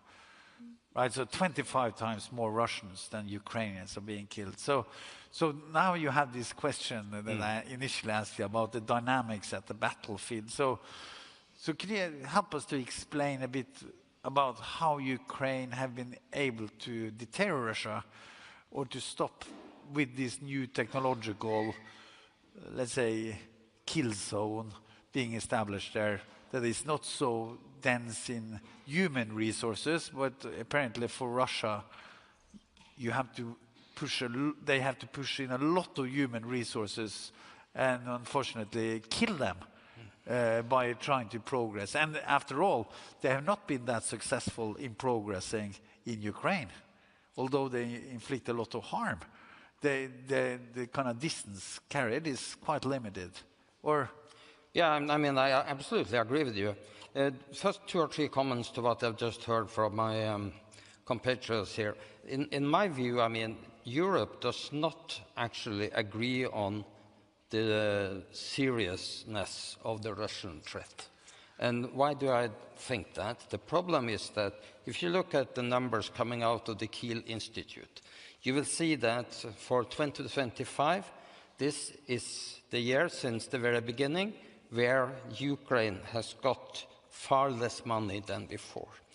We should also be aware that about half of NATO's countries have not been given anything to Ukraine in 2025, including, as we have mentioned, the United States, which of course is affecting, among other things, all the missiles coming through the air defense systems in Ukraine. Because as Zelensky has said, the launchers are empty. There are no missiles there, or they are arriving way too late.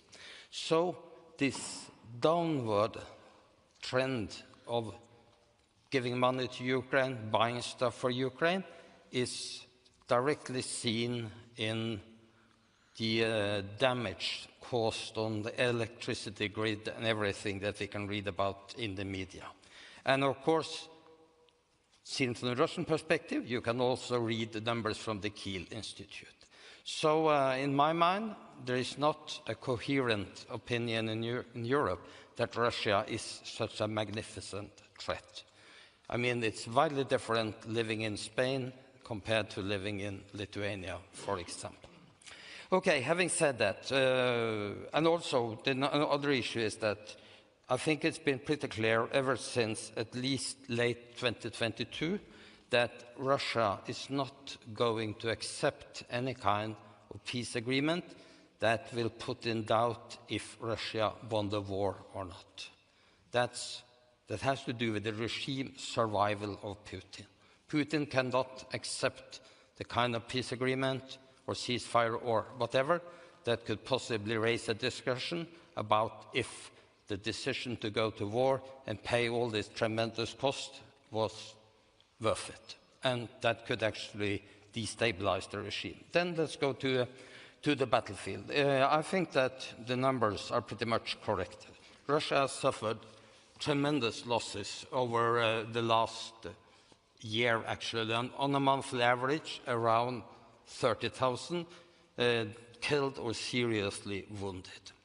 And that also actually explains why the last 20% of the Donetsk region is so important to Russia. I mean, if you make the assumption that Russia will, based upon the progress they have on a monthly basis, It will take at least 1 year, maybe more, to take this area, the last 20%. Of course, Putin will prefer that Trump will hand that over to him for no cost. That would be a great solution. I mean, diplomacy can sometimes deliver what your military cannot deliver. That's what he's hoping for. But if you make a prediction on the casualties, taking those 20%, and say that they will not advance any quicker than they've done so far, that means at least 1 year, maybe more, and they will still lose at least 30,000 a month, we are up to between 400,000, 500,000 casualties to take the last 20%. Of course, you prefer Trump to hand that to you. And I think it's fair to say that Ukraine has really established quite a good defense line as we see it today. We should remember that if we go back to November 2022, the front line has not moved very much. It's been pretty stable. And since the drone warfare, the minefields, the obstacles and all that basically have eliminated traditional maneuver from the battlefield. Read mechanized forces taking new land quite quickly. We are back to a slow progress with infantry that is causing a tremendous amount of casualties on the Russian side. And that's what we see is happening. That's why we have this 25-1 in some of the months that we have behind us. Will this be sustainable in the long run? Putin seems to think so. If you ask Ukrainian officers, they don't think Russia can sustain that for, eternity.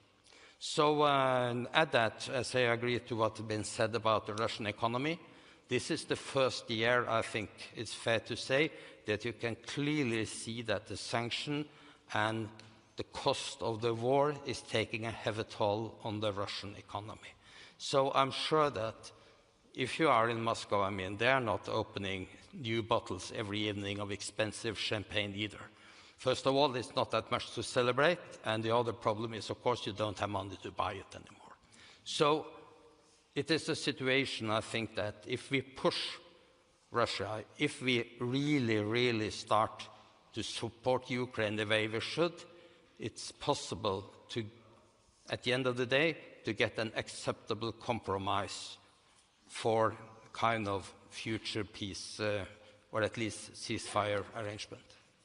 Okay, thank you. So, let me switch the topic of the conversation slightly, because Keir, your argument, initial argument, is that both Russia and Ukraine have a coalition behind them, somehow supporting them. And we talked slightly about the shadow fleet and the oil economy. I've worked a bit on the shadow fleet, and it's really difficult to find a way of approaching that topic. Insurance, yeah, but there are lots of topics that we shouldn't open that thing. But I recognize this, it's interesting to see that there's more sanctions on that, and there's more being done then on the coalition supporting Ukraine. But I'm just curious on the coalition supporting Russia. Because for NATO, for quite some time, there's been this standard saying that China is the ultimate enabler, strategic enabler for Russia. And what we call sanction and shadow fleet is for China, to some extent, a discount mechanism. So they get access to cheaper energy and cheaper. How do you see China's view on Russia and the Ukraine war? You said that up to now they've said that, yeah, let's refrain from using nuclear weapons, but apart from that, you're comfortable. Absolutely. Where Russia has the luxury of time in the short term, China has the luxury of time in the long term. They can sit and wait while Russia destroys itself and then pick up the pieces. And in the meantime, the cheap energy the increasing concessions that they are taking from Russia on a daily basis, things that we weren't expecting to happen in that relationship with China, between China and Russia, for another 10, 15 years. The trajectory was clear: China stronger, Russia weaker, but we didn't think it would happen so soon, that they would be putting demands on Russia that they are now. The war has accelerated that process, and that will continue to happen.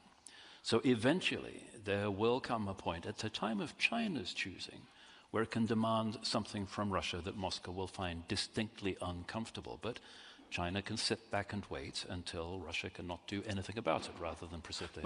But your prime minister, he visited China recently, Keir Starmer. Not the European leaders fly to Beijing. So if you're writing a memo to them, say, okay, what should they bring up with President Xi in the relationship with Ukraine? What should they say to President Xi and expect, and what kind of pressure, leverage should they put on him in order to maybe reflect a bit more on the support they're giving to Russia? Sadly, the chances of Keir Starmer reading a memo from any of us in this room, some of whom have written quite a few, are very, very slim, because he would not want to read what we have to say.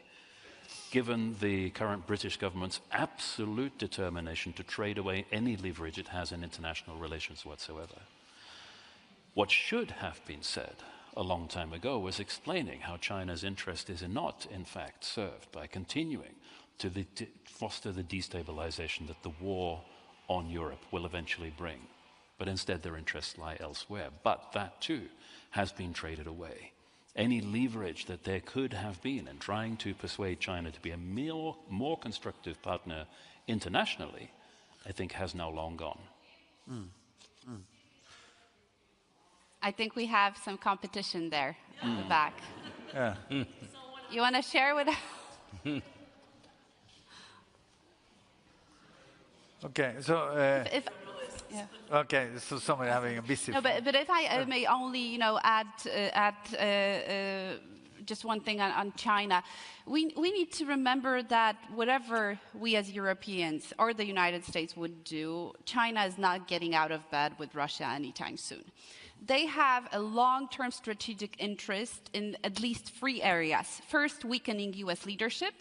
Second, making sure that Western unity basically dissolves, and last but not least, creating some kind of alternative economic structures to the Western world. And that has been, a very clear line that Beijing has pursued, and Russia and the war, but specifically the Russian regime, is helping in all 3 areas. And if you understand this, there's not much you can offer to China to change its mind, because China has understood that a strong West, a strong America, is not in its best interest and is doing everything to counter that. Of course, that doesn't mean we can't do anything at all. If you see the recent data coming out of export-imports on gas, actually the secondary sanctions that the Trump administration has started to not even implement but slowly kind of suggest on China actually have had some impact. So it's not like the Chinese are willing to take the economic cost for this war, and they're definitely not willing to take the security cost of this war. So they have really good, a very good situation in which, in relations with Russia, especially on the oil and gas front, they can decide on the price of the products they're buying, on the terms of delivery, on whether to build or not build, invest or not invest in infrastructure, but they bear no security costs of this war. So, this is also not a deal for Russia that is a beautiful deal, and the majority of elites actually in Moscow understand this, but they simply have no other alternative. Okay, so I see we're getting closer to the end of this session. So it's always a bit depressing to discuss the situation in Russia. Of course, it's rather dim, but the heroic efforts by the Ukrainians. We have to make sure that we, as you said, that we get our priorities straight, do the action, do the support that is necessary now. So can we try to encourage you all towards the end now for kind of a final round to say, okay, in 2026, what is it that you would like to see? Not only kind of something very wishful or hopeful, but some elements that you think are pointing us in the right direction. Where we are heading and where there are reasons to be optimistic, and what you are in particular looking for. Should I start with you, Arne? Yes, thanks. I'm not so sure if I'm that optimistic about 2026, unfortunately. But what I would really like to see happening, and what, I mean, it's realistic. I mean, much more European countries could actually financially support Ukraine a lot more than we are doing today. And I mean, we can sweet talk about whatever we like, but at the end of the day, it boils down to money. Money buys weapons that Ukraine need. Money sees to it that the Ukrainian society is functioning, and so on and so on.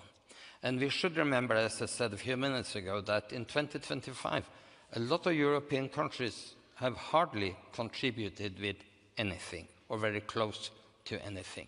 So the most effective thing we could do is to support Ukraine a lot more. And you really didn't have to pay that much more if each and every country just chipped in a reasonable amount of support for Ukraine. That's what I would like to see happening. But for that to happen, we need to start pointing fingers more strongly at those countries not paying very much or not paying anything at all. And for the time being, the United States is not paying anything. Everything that comes out of the US is paid for by Europe. That's a cold fact. And Arne, in addition, we could add that paying now is much cheaper than paying a lot later. But definitely. Yeah. Well, we have the money. We have 200 billion state-frozen Russian assets. Give it into a fund. The fund, if you want, can be managed by the European Commission or a committee of all member states or whatever else you want to, and give it to Ukraine for the weapons and for sustaining the country. That gives 2.5 or maybe even 3 years for Ukraine to survive. That's a perspective that changes the political calculus for Putin. It's a completely different situation in which he's thinking, oh, next year Le Pen is going to win in France. I got them. Game over. Yeah? He's willing to sustain, one more year waiting for the next election in a big country that's going to change the political situation. He is not willing, however, to sustain, a situation in which his own money is going to Ukraine for at least 2.5 years with no political strings attached. Yes, whatever happens in the European political cycle, that is not going to change it. So that is number one. Second, I said it once, I said it again, the oil and the gas is the key. Yes, I mean, tighten up the sanctions. The Commission is coming up with great ideas, but they're coming up with these ideas 2 years too late. Yeah, we hear them in every package. There's a better idea how to do this. It is bringing results. I remind you that the projected GDP growth of Russia today is 0.6%. 0.6. Yes, the bonanza of the big defense industry is over. Yes, for Russia. So Russia is also running out of time economically. But it can sustain a year, 2, but it cannot sustain long-term help for Ukraine. So if we don't do these things, then might as well we can prepare, for a much larger war in the perspective of 2 to 5 years.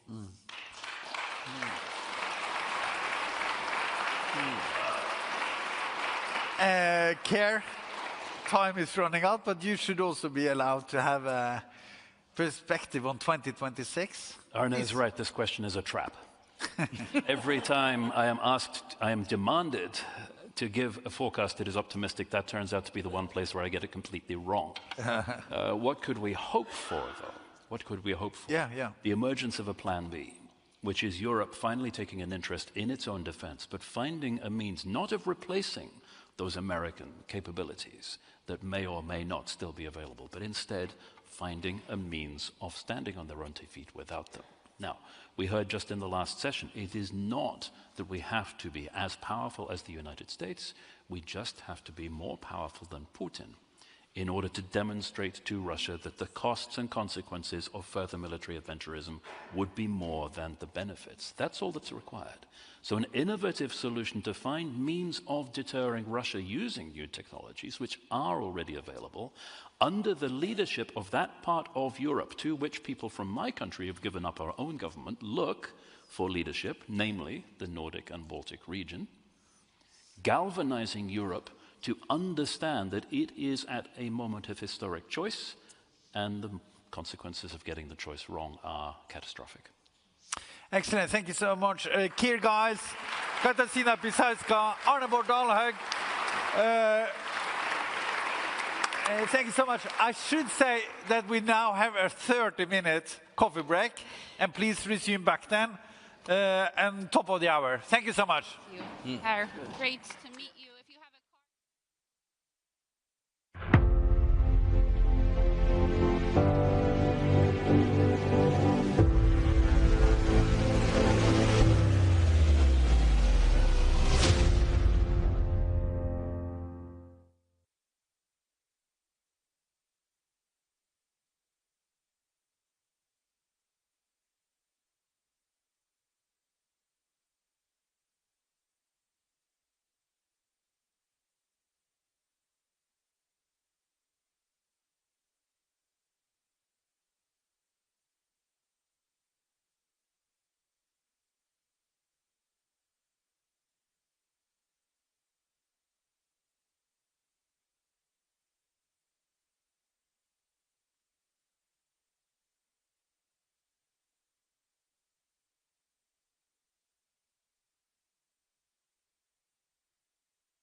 Ladies and gentlemen, please take your seats for the final session of the day. Thank you.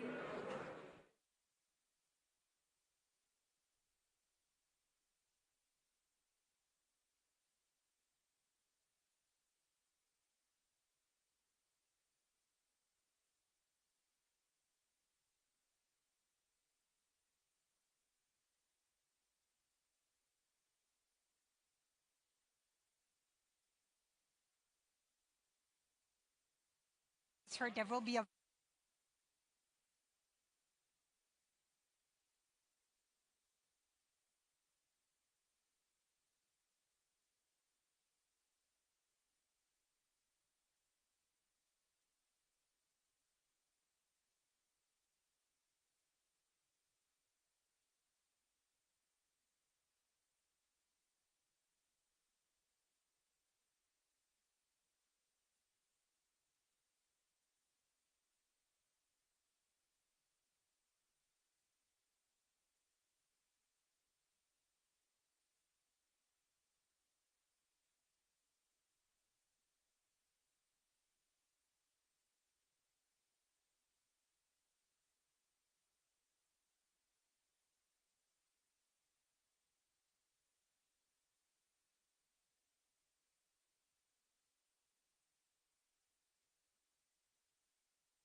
For the next panel, Response from a Strategically Fragmented Europe, please welcome on stage Barbara Kunz, Senior Researcher and Director of the European Security Program at Stockholm International Peace Research Institute.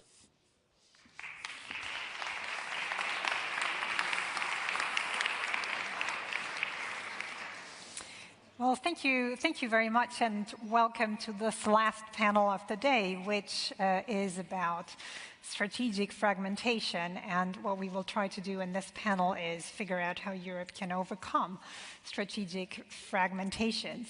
As we've heard all through the day, the challenges are massive, and so are the insecurities and the uncertainties. But to maybe inject a little bit of optimism in this debate that we will be having here, I would like to point out that two of the factors that used to be the main dividing factors in the European security debate now show us that there is more convergence among Europeans than there used to be. The first such dividing line was, of course, threat perception, and we've just heard in the previous panel that there still are very different threat perceptions. But I would argue that maybe the differences now pertain more to intensity than to the very substance of the threat perceptions, because I do think that we have a consensus in Europe that Russia is a threat, at least a very broad consensus as compared to what we had maybe 10 years ago. And the second dividing factor in the European security debate used to be what analyses capitals had about the most likely future trajectory of the transatlantic relationship, and the question whether the United States would remain a reliable partner in the future. Where also now, this is much less of a heated debate than it used to be, although, I mean, again, the intensity maybe in the conclusion drawn are different. So against the backdrop, and perhaps also thanks to Trump and Putin, who helped Europeans overcome some of these differences, which is, of course, a cynical way. But I mean, again, in sort of from the very narrow perspective of European cohesion, I think these developments have helped. What we want to discuss on this panel is, again, how can we overcome the fragmentations that we still have? And in order to do so, we, of course, have a very distinguished panel with great experts with us. And so I would like to welcome you all to the stage, please.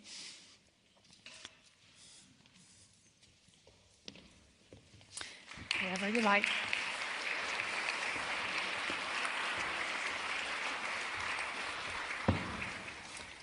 Welcome, and to just briefly introduce everybody who you can see here, I will start here. We have Stine Renning, who is the director of the Danish Institute of Advanced Study and a professor of war studies at the University of Southern Denmark. We have Bruno Tertrais, who's the deputy director of the Fondation pour la Recherche Stratégique in Paris. We have Karl-Heinz Kamp, who's an associate fellow with the German Council on Foreign Relations, or DGAP as it's known in German. And then we have Rob Johnson, who is the director of the Changing Character of War Center at the University of Oxford. So we have an E3 panel with a guest from the Nordics. And I very much look forward to what you all have to say, and we will keep an introductory round here that will be very E3 focused. But before we start with that, maybe Stine, if I can turn to you and put on both a Nordic but also a NATO hat. Mm-hmm. How realistic is all this talk about Euro-NATO, as it was called this morning, European pillar of NATO, all of that, especially from the perspective of a smaller NATO member state? Well, thank you, Barbara, and thank you for the invitation to be here from the Norwegian Atlantic Committee. It's a very great pleasure to be here. Of course, my take on this is that we simply don't know what Europe will become, a Europeanized defense option. But I'm convinced that if it happens, it will happen within NATO. So the current NATO we've had for 75 plus years is going, and something new may come about. We could still call it NATO, but it would be different. If that does not happen, the alternative, the plan B that history has in store for us, is really Europe's return to balance of power politics. And that, I think you can all gather, will not be preferable. So I think when we address the question, and I'll get to the small state view, but when we address the question, we have to say, what is the nature of change, and how can the Europeans deal with it? And I think just to start with the basics, we have to be very clear that the U.S. is changing, and this is not just about Trump. It's not going away at the midterm elections. It's not going away when there's a new presidential elections. The terms of engagement have changed. And I think we see it in the way most clearly. It could have happened in Greenland. We'll probably talk Greenland tomorrow, I think. But look at the way the US has approached Ukraine. There was a very strong allied consensus on how to approach Ukraine, but Trump has said there's no irreversible path for Ukraine to NATO membership. That was a NATO consensus point. No weapons for Ukraine, no sanctions on Russia, no isolation of Putin. All of this is breaking NATO consensus on an issue that is very clearly of absolute critical essence for Europe. And so we get to this, do you show up, as the former panelists were saying. If that is in doubt, NATO is changing. And if you have, as the Prime Minister was saying, if you have the weaponization of economic policy, that is also a change of alliance policy. So there is change, and we have to look it into the eyes. The second point I'd like to make is that change has already come to Europe as well. If I were to put words to what is happening in the US, it is an era of nationalism. And American nationalism has an ugly side to it. And it's the same thing in Europe. We are living through an era of nationalism, and it's not always pretty. And this debate between the political center and the fringes, where nationalism becomes more unhinged, is very vivid in Europe. The battleground, are typically a culture war or identity politics. It centers on immigration typically, but it's all deteriorating our geopolitical compass. It's diminishing our ability to lead on security and defense issues. And I think it's for this reason, because nationalism is directing the US in new directions, and it's interfering with our political compass in Europe. I think it's for this reason we see the leaders, and we saw it in the panels, both the Prime Minister and the High Representative and the Foreign Ministers. They are, in essence, saying that institutions are not the answer. Institutions are not the answer. They are like Elvis. They have left the building. They are working by flexible formats in coalitions, signal diplomacy, to recreate an engine of leadership. They are not working the European Council or the North Atlantic Council. They are working their friends, their networks, their flexible formats. Sometimes we call it E3, sometimes we call it Nordic Baltic Cooperation, sometimes we call it the NB8, sometimes we say NB8+, that's Poland, NB8++, then Germany is on board. There are all kinds of formats. The Weimar Triangle. This is the reality. This is where European leadership is. And this is a leadership in Europe that is searching for a new way to anchor Europe's direction because the institutions are too slow. That's what the Prime Minister was saying. And because nationalism is tearing at our buildings and our politics. So where does that leave us? A few observations. One, all this talk about 5% is clearly not the answer. It's a means to an end. It's important. We have to spend money on defense. But money on defense is always a means to an end. And what is the end? Again, institutions are not going to provide the answer. So you don't look to NATO policy, you don't look to EU policy, you've got to look elsewhere. And so that gets to your, finally you get to the core of your question. Where's this European pillar going to come from? And I think I would point to three components, and I think it's all going to be vague, but it's all going to grow out of NATO and hopefully be anchored in NATO. But I think component number one, and all these components, they speak to the other panelists, and then they can run with it. But component number one will be a reconfiguration or reform of the NATO nuclear planning group. That's where you get the high end of deterrence, nuclear weapons. How do you get France and Britain to play a more prominent role in this, and how do you get other allies on board to socialize them into what does nuclear deterrence mean for Europe? You have to have that conversation. It has to be anchored. It has to be a conversation of transition from an all-American to a more Europeanized option. Second, the flanks are important in Europe, the Mediterranean, the high north, the Arctic, but the core of European security still today is the old east-west axis that points into Ukraine. If we can't manage that, then we're in a really bad place. And so, very critically for Europe, we need conventional leadership that can project conventional power into Eastern Europe for reassurance and deterrence. And that is not going to be France and Britain. They're part of the equation, but it's going to be Germany, first and foremost. The center of gravity of conventional reassurance has moved from west to center.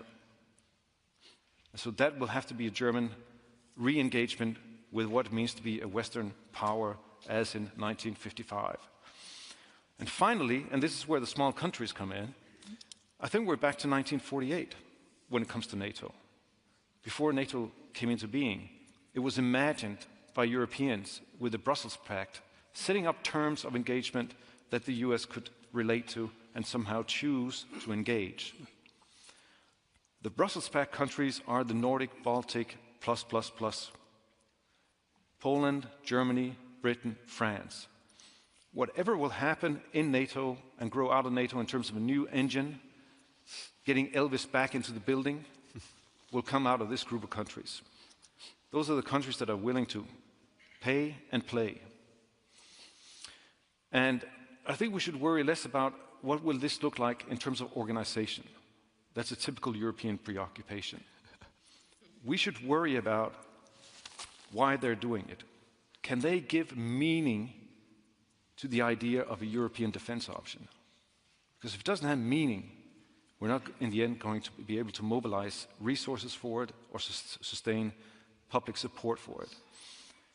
And this is where the small countries come in, the Danes and the Norwegians and so forth. We have muscle, a little bit, but we also have imagination. And we need to be part of the dialogue with these gentlemen and their countries, giving meaning to why we should have a European defense option. And it cannot be nostalgia. It cannot be, it was so nice in the past. It has to be forward-looking. And it cannot be post-national, as Europe has always been. Let's do it in the EU and it'll be a peace project. Or, another thing Europeans are good at, it's anti-American. Because the Americans are crazy. We're reasonable. Those are dead ends. The imagination will have to be, why do we need European power for the sake of European order? But this is where it is. Back to the Brussels Pact, 1948. Right. Thank you very much. Well,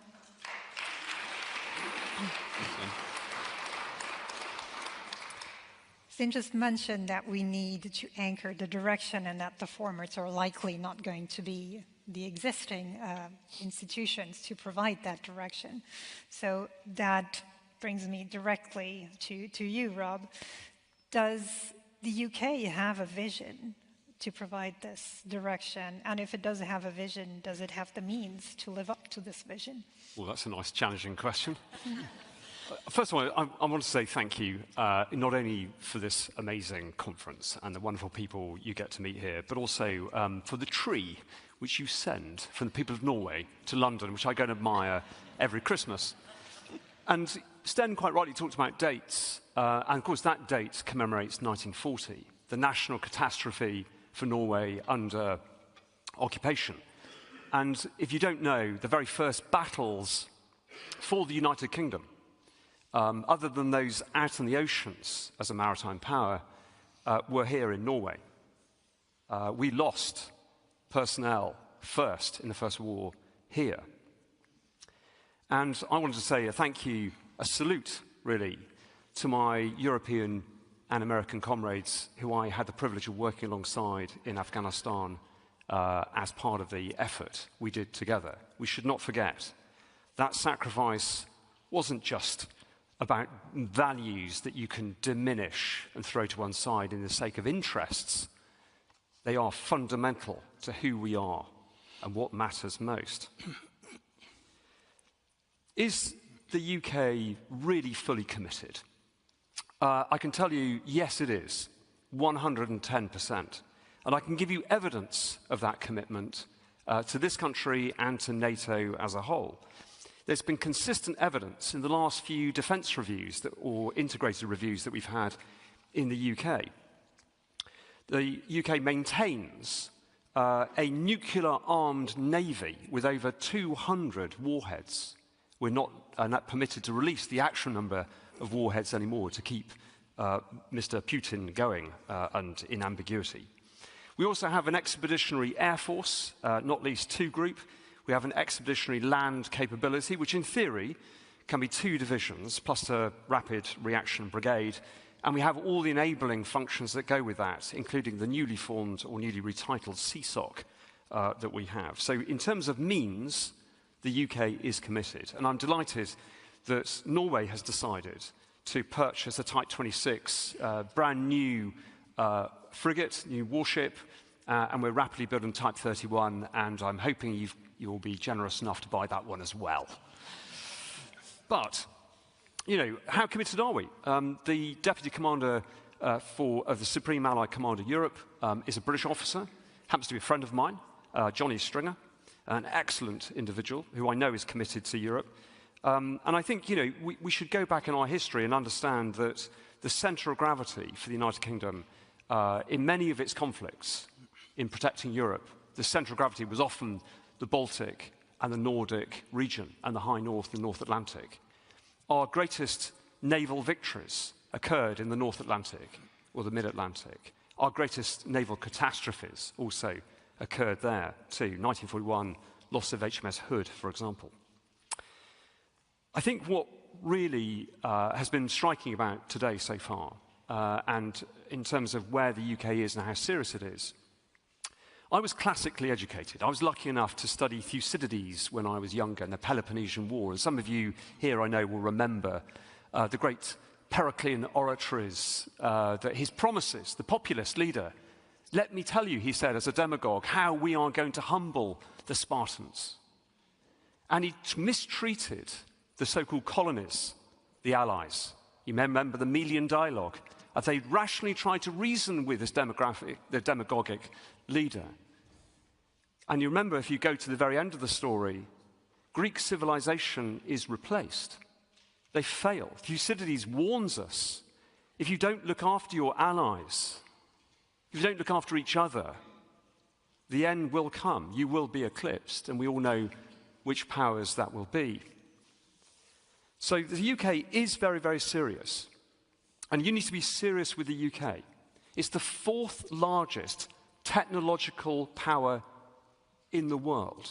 It produces the fourth in the league table, fourth of all the technologies. It has a densely packed island of universities producing great scientific breakthroughs.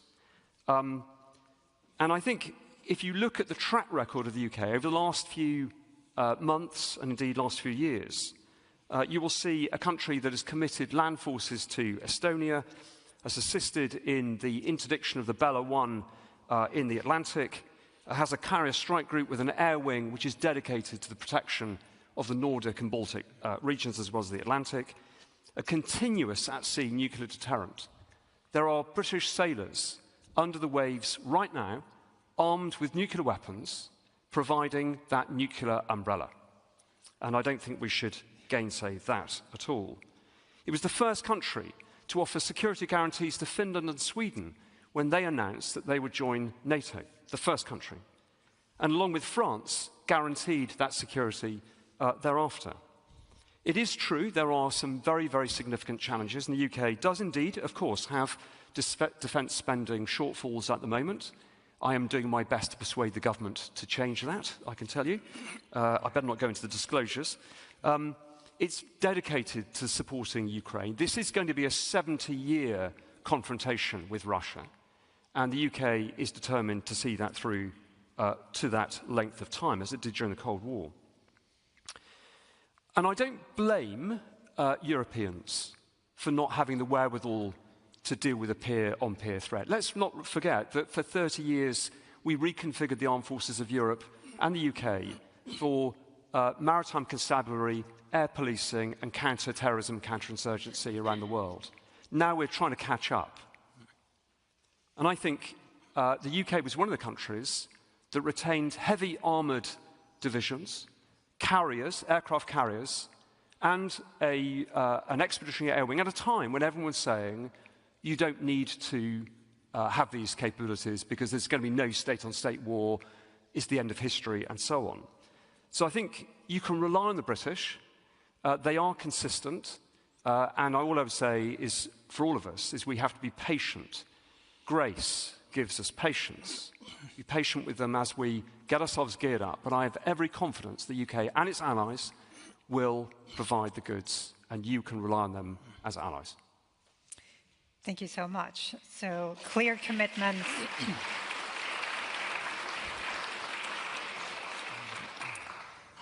Let's move a little bit south now and cross the channel and turn to France. When it comes to France, there's no doubt that France has long-standing ambitions to be a leader in European security. The problem France has had is that it didn't really have followers in at least past years. How do you see things in the current context? What are French leadership ambitions in European defense? And again, same question as with the UK. Does France has the means to live up to its visions? Right, thank you. 3 quick points to begin with on context. First of all, about the US role and what it expects from Europe. I think there is a fundamental contradiction in the so-called national security strategy. On the one hand, Washington expects, and that's not unreasonable, Europeans to take charge of their own security. At least they would only lead from behind if they ever lead again. But on the other, they deliberately favor political forces, domestic political forces, whose agenda is actually to compromise with Russia or to not consider Russia as a threat.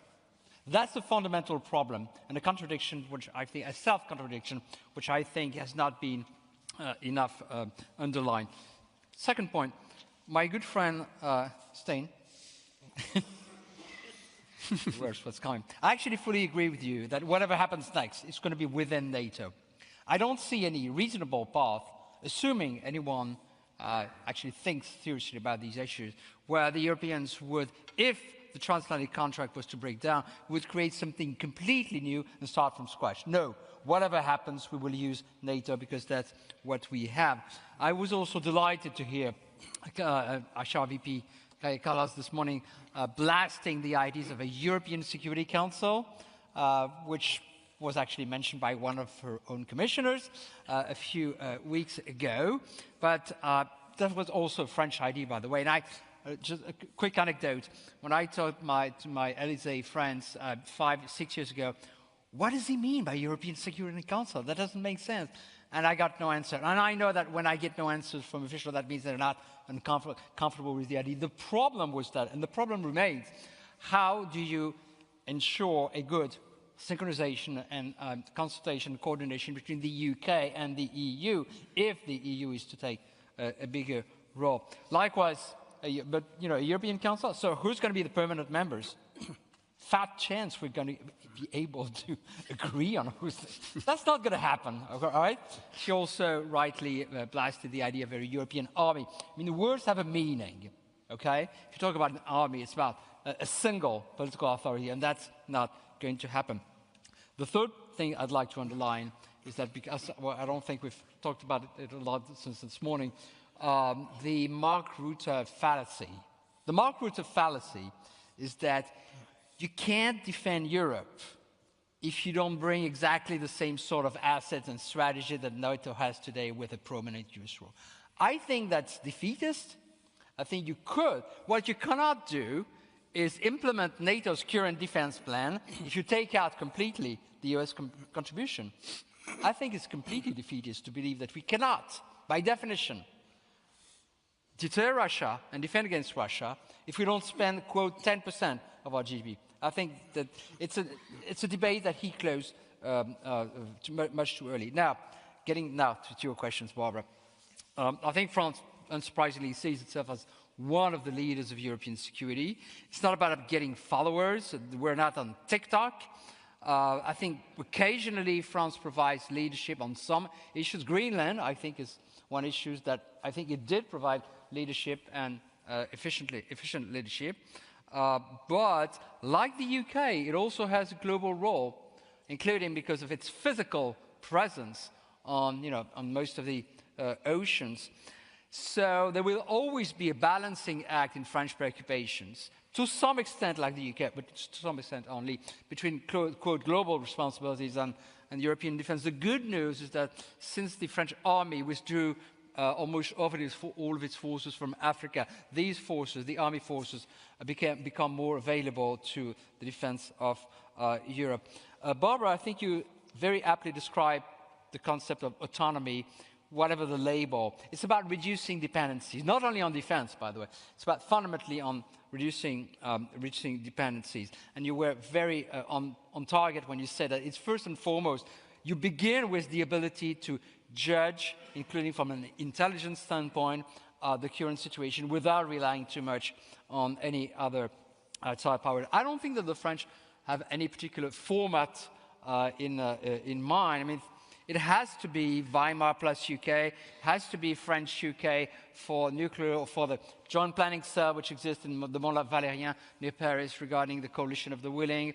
It's occasionally, the format question is, in a sense, it's not the most important issue. And I don't think there is any willingness or intention or desire, no plan, no intention, no reason for France to exercise a leadership role without some of its key partners. But herein lies the rub, and Barbara, you knew this was coming because you hinted at it, the means.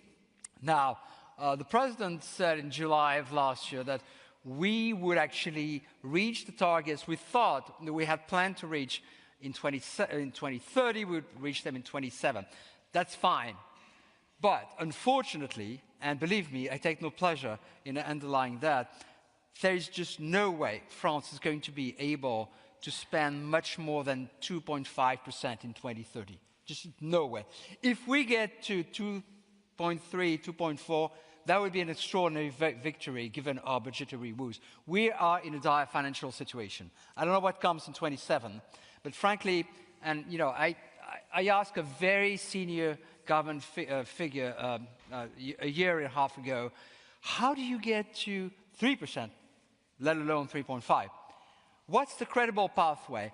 I can only tell you that I did not get any credible answer. And the person sitting next to me knew that he or she did not have a credible answer or pathway. So that's the problem indeed. By the way, maybe we want to talk about what happens in 27. We have an election, but we may leave it for later. Yeah. No, thank you. Thank you very much for that take on France, which brings me to the other side of the Rhine and, of course, to Germany, which is definitely one of the countries towards which there are the most expectations, but also the biggest question marks as to where it is headed, how serious it really is about providing leadership in European security. So, Karl-Heinz, what's your take? Well, first, let me also add a grain of optimism to the entire debate. Might be a contradiction in terms to have a German optimist, but I think it exists because things are changing significantly in Germany. Let me make a few points to underline this. First, there is no illusion in the German government on the Trump administration. They realize that Trump despises NATO and defines Europe as an opponent. And Chancellor Merkel knows that even his good rapport, allegedly good rapport with the US president, can change every day. So there is no illusion on this. Second, there is no illusion that the transatlantic relations will get well again as they were. So it's not that we just have to survive the next 3 years, but that the trust in the US has been lastingly damaged. And unfortunately, America remains a deeply divided country with more or less 50% of the people being in this MAGA world, let's call it. And this, of course, will affect the transatlantic relationship in the long term. Third point, European defense against Russia without the US or with significantly fewer support of the US was always regarded as a nightmare, particularly after the attack of the Russians. Today, it is definitely not seen as the preferred option. But should it happen under whatever conditions, Europe might be able to cope with it. Why? Simply because because of Russian capabilities to attack and European capacities to defend and deter are both not static. They are highly dynamic, and they are developing in a sense that Russian industrial and economic base is going down, and the European capacities to defense is going up. And we can discuss for hours whether the European going up is quick enough. Point number 4, very interesting, there is no talk in Germany, in Berlin anymore about the European army. Interestingly enough, in the past, always those were talking about the European army who didn't want to pay for defense at the first place, and were hoping to put it under a different, and we still have some countries in the EU who are doing the same. Point number 5, Germany indeed, and that's your question, how much is Germany able and and also willing to do, Germany's readiness to bear a significant part of the burden can be seen in the budget. In 2022, the German defense budget was 50 billion euros, more or less. In 2026, it is 108 billion. This is more than double. And you didn't see this in France, not in the UK, nowhere else in Europe.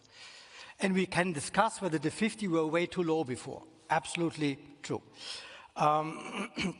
For Ukraine, also interesting. This year, in 2026, Germany spends 11.5 billion euros for support of the Ukraine, military and non-military. The interesting thing is that the government asked for 8.5 to the parliament, and the parliament added another 3 on this. So much about the parliamentary support and the public support for Ukraine, despite all the problems we have with the AfD and the populists, and so on and so forth. Point number 6, supporting Ukraine doesn't mean anymore, fortunately, not only giving money or weapons, but to integrate Ukraine in European defense structures as far as possible. So German policy changed over the years from delivery and training to common development and common production. 4 months ago, we signed a memorandum with Kiev for industrial cooperation, particularly for long-range systems and ammunitions and drones. Of course, the High North is no longer, that's point number 7, the High North is no longer a side issue for Germany. We also expanded our viewpoint significantly. We have, since 24, our Foreign Ministry has official guidelines for the Arctic. We never had this before, and they are now under revision after the Greenland crisis. And of course, we have, as you all know, growing ties with the Nordic countries. You mentioned it in one side sense, the leadership question, German leadership. We the Germans are always very careful with leadership, because allies like leadership if you lead them in the direction they want to go anyway. If you lead them in another direction, you are particularly in trouble. Big countries know this, US knows this, UK knows this, France knows this. We are always surprised because we just want to be loved by everyone, and this doesn't work. So this is why Merz follows a tradition of previous chancellors, namely always trying to have a group leadership, and he managed to establish excellent relations to Starmer, to Macron, to Tusk, and to Meloni. Last point, point number 9. Does this mean everything is fine? Not at all. Friedrich Merz is criticized, often criticized, for being the foreign policy chancellor who neglects the domestic needs for political reform, economic reform. We have all this long list of things to do. We always have coalition governments in government. Terrible. Because it takes a long, long time. They're always slow. They're always difficult. We have strong populist movements, and we haven't found an answer yet on how to deal with these strong populist movements from the right and from the left. On the other hand, and that's my last point, let's not forget this government is in power for 9 months, for heaven's sake. So give them a little bit more time. So please bear with us, and basically everything will be fine. If it's not fine, it's not the end yet. Okay, thank you very much.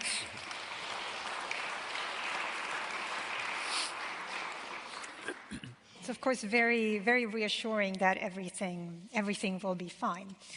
But something that you all more or less explicitly said is that the formats are maybe not what's most important. What I wonder, however, you still need to find a way to install some cohesion in what we're doing now. Also, as the Prime Minister said this morning, if we all just go in all our sort of individual directions and start investing in the military without coordination, that is not really going to add up to sort of a stronger European defense, at least if you look at things from a European level.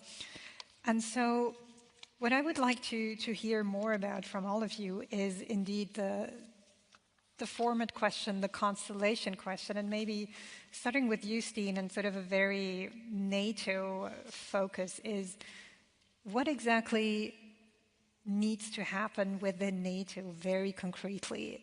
Does sort of reducing dependencies on the United States, what exactly does that mean? Does it mean getting closer, if not fully getting there, of being able to implement the plans that have been mentioned, the 3 regional defense plans, without the United States? Is it getting ready to replace US officers and command structures?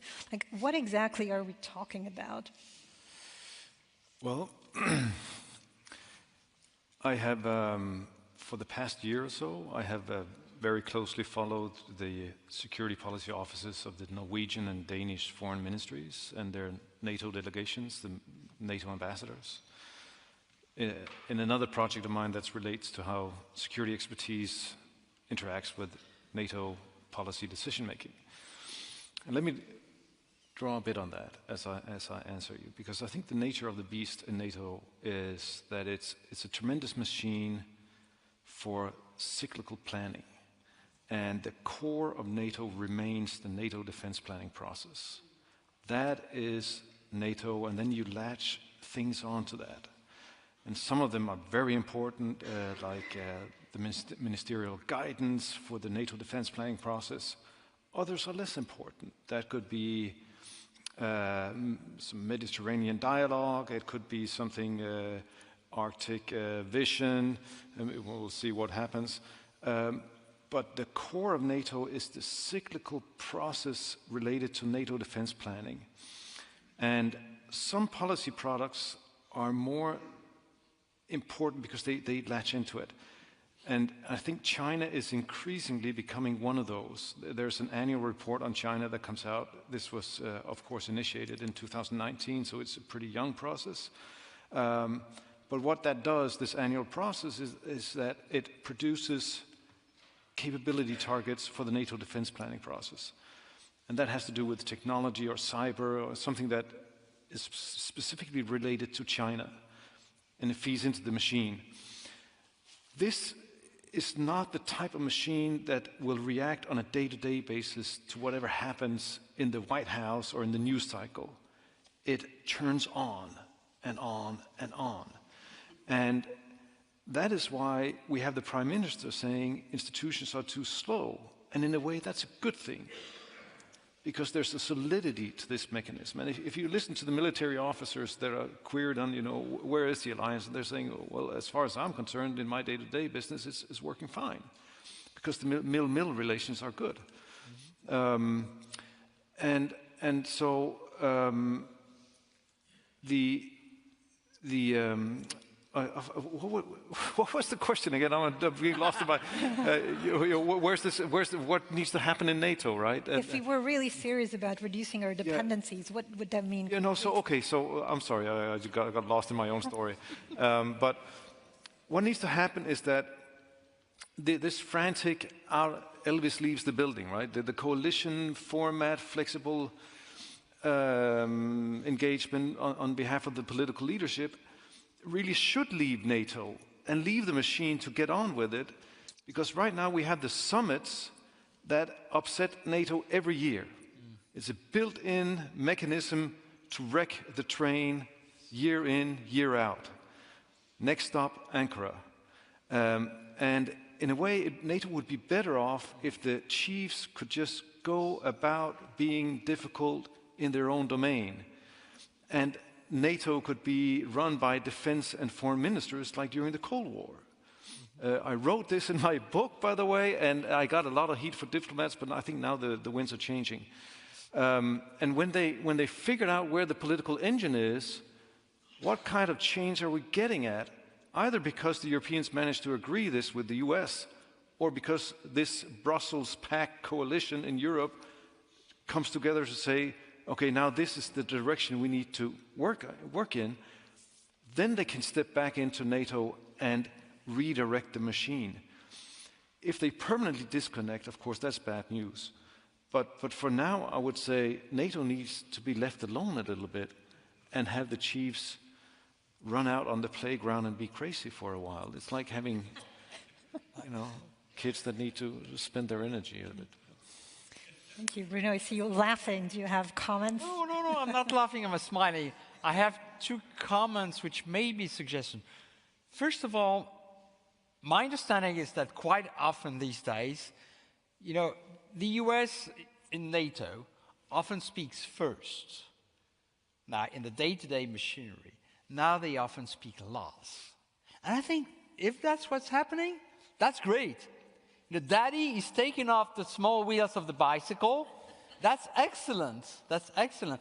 I mean, it's a learning process, and frankly, I'm not very optimistic about the ability of the NATO machinery to work without the US leadership, because that's how it was built in, and whatever happens next, it will be more difficult. But if we take the habit of not, waiting, by the way, the French do this too, they wait for the US so that they can say yes or no. But we expect that. Mm-hmm.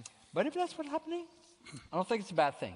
Second thing, I mean, I'm maybe slightly less familiar than Stanis about the NDPP, but the slowness and the bureaucratic nature of NATO, and I've worked in Brussels, I think I know a little bit of how it works. It's a multinational military bureaucracy. How can, it doesn't get as more bureaucratic than it does. It's not adapted to an era where it takes a post or a tweet to alter the nature of the transatlantic relationship. So I think one of the possible answers is invest in the enablers, the C4ISR in particular. And here comes the conundrum. For 20 years, we heard our American friends, our good American friends, tell us, no, don't duplicate. Duplication is bad. Duplication is bad. But now, I think part of the answer to the question raised is some form of limited duplication. So it's a real conundrum. I mean, there's no easy way out of this. There's really no easy way. And anyone who has, I mean, maybe you guys have more final, convincing answers, but I'm afraid that we are really in a very difficult situation. Nothing has prepared us, well, maybe the French are mentally a little more prepared, doesn't mean militarily, but mentally more, but we're not prepared for that. So how do we convince, and I end up with that, and the fundamental question is that, how do we convince Russia that if anything really bad happens to NATO, something which has not happened yet, we will still be willing and able to defend effectively against it. And that's slightly more, that's marginally easier because the answer is political and psychological more than purely military. That doesn't really answer the question, right? Does it? Not really, but I'll try again. I did my best. But Karl-Heinz wanted to say something. On this format thing, I think one has to get the sequence right between format and capabilities. Particularly in the EU, we were discussing for decades different formats because we were not willing to give the means for the formats. We had the battle groups, we had the headline goals, we had the rapid reaction force. Everything existed only on the paper because this is cheap. You can discuss about formats and it doesn't cost anything. So, of course, if you have the means, then you need the format, and that's why NATO is certainly important. But even if you have the means and if you don't have a format, things can work as well. The Ramstein Group is an example that 50 countries come together with the means and the will to do something and manage to support Ukraine, which means providing funds or providing funds for the capabilities means political will. And means the political will to change or to reprioritize your spending. And I have problems, honestly, if someone says, well, we don't have the money for this in the next years. Europe plus Canada, which means NATO without the US, has a GDP of $25 trillion, which is 11 times more than Russia, which is now has 2.3 trillion. For God's sake, it must be possible from $25 trillion to squeeze out a certain amount for defense. This, of course, requires political work. You have to convince the people. In some countries this works. In some countries it doesn't work that much, but then it is the fault, quote unquote, of the government not to execute the political will. Thank you. I'm still not ready to completely leave the formats discussion behind, because one observation you can currently make in Europe is that we also have a proliferation of formats. I mean, you just mentioned some of them. There are plenty more. There are minilateral formats, the Joint Expeditionary Forces, for example. There's also Nordic cooperation. There's the Nordic-Baltic 8.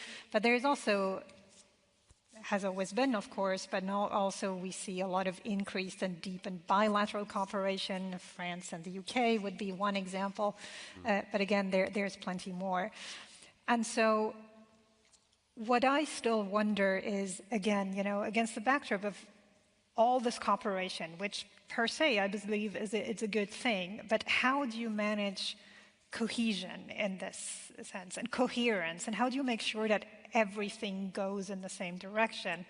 And so, Rob, what I would like to ask you is, in the context we are in and this role that we also see emerging for the European Union, I mean, to me I have to admit it's not entirely clear what kind of actor the European Union is this, beyond sort of trying to foster industrial cooperation and helping with financing and so on. But from a British perspective, how do you view the fact that the UK is not a member of the European Union, and how also, I mean, the UK being a spider in the sort of the web of a lot of these cooperation formats, how do you keep track of everything? How do you not get lost in all these formats? This is the comedy question, because Britain's not a member of the EU, so what do I think of the EU? I mean, you're asking for it now. The UK has about 83 different partners around the globe in terms of formal arrangements and agreements. And you're right to say, how on earth do you manage it? It must be quite complicated. There are an awful lot of people working very hard in the UK to make it work, I can tell you that. Of course, some do overlap. But what my fellow panelists have been talking about is this idea of the Europeans manage both to consent to things, but also pragmatists. There is a degree. We're not all just talking theory, despite what our critics beyond these shores would sort of say. We have common ground. That's the point. So we all agree that deterrence is much better than fighting another great European civil war. We know that. There are a few gaps in our capabilities which, from a pragmatic point of view, these agreements otherwise are simply, nice formalities, and we greet each other in halls of different foreign ministries or amongst heads of state. But actually, there's some practical business. So we know that we haven't got enough munitions. Munitions production is still not where it should be in the European continent and in Canada. So a practical thing that's actually happening that is causing coherence and cohesion is co-production. Co-manufacturing. Britain is buying mobile artillery, the Archer batteries from Sweden. Sweden and Britain co-produce those anti-tank weapon systems that were so critical to Ukraine in those opening months of the Russian invasion. I know Professor Matlar has just left, but Professor Matlar and I edited a book on this idea of NATO and Russia's war in Ukraine, and how we were seeing strategic integration much more evidently. Now, we've got shortages in missiles, electronic warfare, mobile land fires, and we need to sort out our defence industrial base. And what I would say is, and this is going to upset a few people who are EU people, but I'm going to say it anyway, when you get upset about American tariffs, can I just remind you that when there was the Brexit divorce between Britain and the European Union has insisted on imposing rules. It might be a good idea to consider the reason why Americans are going for tariffs is because the EU was the one that imposed rules of how you trade with the European continent. Now, you might say that's absolutely vital, but I would rather see the European Union impose fewer rules on its allies and friends, like Norway and the UK and Turkey, and actually start to impose costs on its adversaries. It is frankly immoral that the EU continues to spend more money to the Russian exchequer on oil and gas than it gives in aid to Ukraine. That is wrong. I'm going to say it as it is. I hope not upsetting the heads of state and some prime ministers on here, but it's vital that we understand actually how we are operating, and the coherence we need is to change that equation, like I say, impose fewer rules, and start to not only train together at sea and in the air and land and so on as we do, but really manufacture together. Because it's the manufacturing and the producing nations of the world that generate wealth.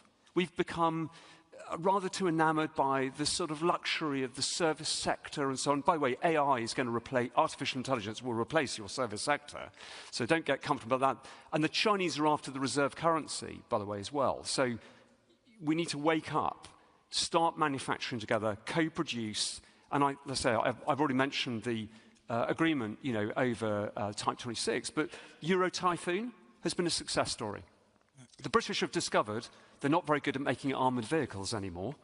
Rheinmetall makes some fantastic equipment, and I think it's a case of now finding these niches. British are great at making submarines. We're wonderful at making warships. Sweden's better at making artillery. So are the Germans at making mobile artillery. Let's all start to make sure these productions fit with what we actually require. Right. Rob mentioned...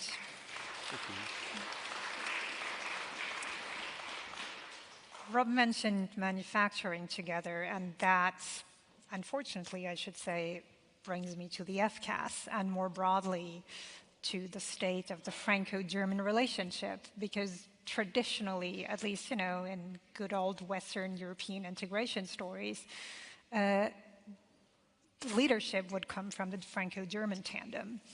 Now, it looks like that tandem is rather dysfunctional these days, and the possible failure of the FCAS project, so the idea of building the next generation fighter jet and surrounding systems together, at least based on media reports, it looks like might not happen. So, Karl-Heinz, if I might ask you first from sort of a Berlin view on this, how much of a problem is it if Paris and Berlin are not on the same page? Well, I think it's the illusion of the 1990s that if the Franco-German locomotive moves, then all the others follow. No, they don't, because they don't have to do it anymore. They don't follow anymore because they have different interests. And even between France and Germany, we always had different interests, completely legitimate, and we often papered them over. So there is a lot of honesty now in this relationship, knowing that still working together is something which is absolutely necessary. And that's why we have now, for instance, on the Mercosur, we have different positions because the agricultural sector in France has a different weight than in other countries. FCAS, I think, should not be taken as a pass pro toto for the entire relationship. Yes. The question is whether the entire idea of such a project, which is to be ready in 2040, I think, not sure whether I will still see it then, is far beyond what we need today. If you see the capability of Ukraine to be innovative in weeks, then you ask yourself honestly whether you can come up with a project for the next 15, 20 years. And then we can discuss endlessly about the French industry is too strong and so on. It is one element which is likely to fail, but if it fails, then it doesn't fail because of a failure of the Franco-German relationship, but the project itself has maybe overlived its best before date. And we have to think anew. And I'm not sure whether the British-Spanish thing is and has the same fate. However, we have severe. We in Germany, we have some differences to understand France. I mean, if someone suggests that the French worker might not go to pension with 62, but maybe with 64, we have problems to understand this. And then they burn down the entire country. So there are also different cultures in how to deal with it, and this comes up now. Last point, good relations, like it or not, are often depending on personal relations.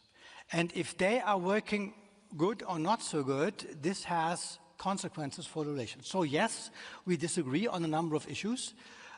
We can discuss for hours who's right and who's wrong, but by and large, like with the UK, like with Poland, like with the Italians, the overall consensus on the key questions, defense, the threat by Russia, the transatlantic relations, I think is fairly sound. Yeah. Thank you. Bruno, do you have any comments? I don't have much to... I sincerely, honestly agree with 99% of what Karl-Heinz just said. Do I have to be confirmed? Look, there's one thing I've learned over the years is that underestimate the fundamental strengths of the French-German relationship at your own peril. This is a message that I've conveyed to my British and American friends in particular over the past 30 years. And I think that, Barbara, that's, as an expert on the subject, I'm not sure you would disagree. And never underestimate the amount of political capital that the French and German political leaders have been and will be able, I think, to spend to continue to make it work. In particular, I mean, again, I'm not going to repeat what Karl-Heinz said, because I think you nailed it. And about the engine thing, I mean, it's not even something of the 80s, 90s, something of the 80s. No. I mean, the one thing you can say is that we can be a blocking factor in the EU, in the sense that when the Germans and the French fundamentally disagree on an EU thing, it's a blocking factor. So it's a blocking factor more than an enabler. But again, you know, don't reduce the defense and security partnership to FCAS. I mean, again, you know, I'm not going to repeat what Karl-Heinz said. So again, I almost entirely agree with everything you just said. So would you recommend turning to the Franco-German tandem for leadership on European security? No, I think these questions of leadership, again, sometimes it can be Franco-German, sometimes Franco-British, sometimes, you know, French, Weimar. I mean, Weimar is a good format, and I find it interesting as a Frenchman to look at the way sometimes of German and Polish friends interact in the Weimar format. Sometimes it's a bit strange. Sometimes it has to be with the UK too. Look, I don't think any single format or tandem can claim to be the leadership, the future leadership of European security. And by the way, you know, if there's an Italian in the room, that person would say, how about us? And it's true. And I mean, the French have it, and we never underestimate the Germans, but we do underestimate the Italians. That's for sure. So yeah, I mean, nothing is. You have to have Mrs. Meloni in the room for many of the European affairs we're talking about. So anyway, so. To some extent, I think these leadership questions, and including these phone call questions, the phone number questions, are only mildly relevant to the real challenges that we face. But the identity of the leaders and the good cooperation, the good chemistry, personal chemistry between leaders is extremely important. You know, the coalition of the willing would not have happened without the good entente between Chancellor Merz, Prime Minister Starmer, and President Macron in particular. I guess that is reassuring. If I may turn to you again, Steen, and ask you something sort of in your capacity as somebody from the Nordic countries, because what we clearly see is an increased interest of the E3 countries in cooperating with the Nordics. And we also see, that's at least how I perceive it in Stockholm, sort of a discovery in the Nordic countries of these other European countries, especially the ones that are not the UK, and an increased interest in working with them. Would you agree with that assessment? And if so, what do you think would be promising avenues for cooperation? And how would you advise Nordic governments in picking their favorite partners among all the contenders now? Well, certainly they shouldn't try to make it a beauty contest. They should make the best of everything, which they're also doing. They're working with the JEF, the Joint Expeditionary Force. They are having the NB8++ with Poland and Germany. France is a little bit of a newcomer politically to the region in terms of defense, because it was always a very pro-Atlantic region. But they all need to be part of that conversation. I think that the leadership is willing to have the conversation with all of them. What I think is so striking is that it works in concentric circles. I'm not saying one is more important than the other, but there just seems to be these distinctions where the Nordic countries are having their own conversation because they are more alike and more comfortable, and then they add the Baltics, and that's a different conversation. And I don't know whether you picked it up, but the Foreign Minister Espen Eide, he said it, right? He said that, well, we should appreciate their experience with the Soviet Union and more, but then we sometimes add a more calm, long-term perspective. And that's exactly what this is, the Nordic-Baltic. Those who were more rawly exposed to Soviet history and Russian policy, with this more lean back, more patient Nordic approach. And growing those two together in the Nordic-Baltic area is very important for the region.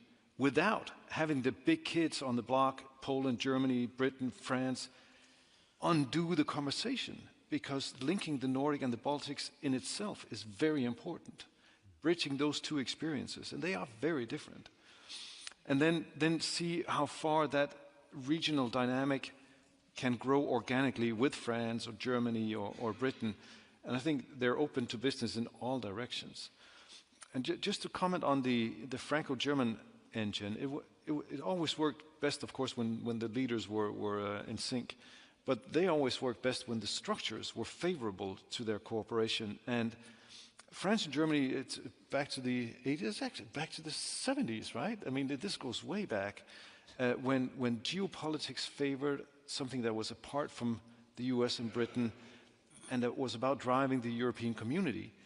And their economies were much more compatible in a corporate makeup that was distinguished from Anglo-Saxon capitalism. They are challenged today because Europe's economic governance needs to change, and it needs to become much more innovative and dynamic. And that challenges both France and Germany, but in different ways. And they need this to be aligned in order for this engine to be effective. The other challenge is that Europe's center of gravity in terms of vulnerability has moved eastwards. Eastern Europe, like in the interwar years, is again where Europe will be made or unmade. And moving influence from Western Europe into Eastern Europe is just very difficult. You need to have the forces, you need to have the foresight, you need to have the leadership, even if that's a tired word. And that's just proving difficult for the Franco-German engine. And so it's about rebuilding this, and I think the way they connect to the Nordic-Baltic region, to Poland, is part of their, as Karl-Heinz said, we need to have leadership that works through coalitions, that works through groups, so that we're not standing alone on top of the hill and calling out for everyone to follow us. So again, I think it's part of this very dynamic, flexible diplomatic scene that Europe is in. Is a transitory phase, and hopefully it will land where something solidifies. Yeah. Maybe to also pick up on that, and perhaps Rob, this question is for you, because you just bring sort of an interesting non-continental perspective to the discussion, is we've now talked a lot about the countries that are represented on the panel. We've also, for obvious reasons, talked a lot about sort of the central and eastern parts of Europe. What about the South? How important is it to get the South on board? Crikey, valuable and vital. I mean, to link together what we just heard from Sten's excellent point. I don't know about you, but when I was younger, I used to play a lot of rugby. And if you're picking your sports team members, Some are faster, but quite slender. Some are big, heavy-set people that you want to put in the pack. Others you want to be wingers and runners, you know they're speedy. So you look at your own team and you look at the strengths they've got. So Turkey today has some of the highest productivity per capita in the European region. That is their strength. They are building new tech industries by enabling small and medium enterprises to embrace the new tech revolution. When in my own country, although you can start a business very easily, it's very hard to get it to scale beyond a certain size. So we need to look at ourselves, look at our talents, and embrace those particular talents. The Greeks see themselves as a maritime nation. By the way, so do the Italians. The Italians have an armoured division. They cannot move to Poland because the rail gauges are wrong and because the EU won't let them. It's too complicated, all the paperwork. General Hodges here was one of the first military officers to break through all the EU regulations to be able to demonstrate the power of moving military formations throughout the entire Baltic region. And by the way, also introduced a deception operation to wrongfoot the press by making those US units land in a different port in Germany. Is that right, sir? There we are. Now, that's them. Now, what do you also have to do, though, with any good sports team? You need to look at your adversary and figure out where are their strengths and weaknesses and exploit their gaps and their problems. And I think, when you look at, where the Russians are vulnerable right now, what they're worried about, that's where you apply the pressure.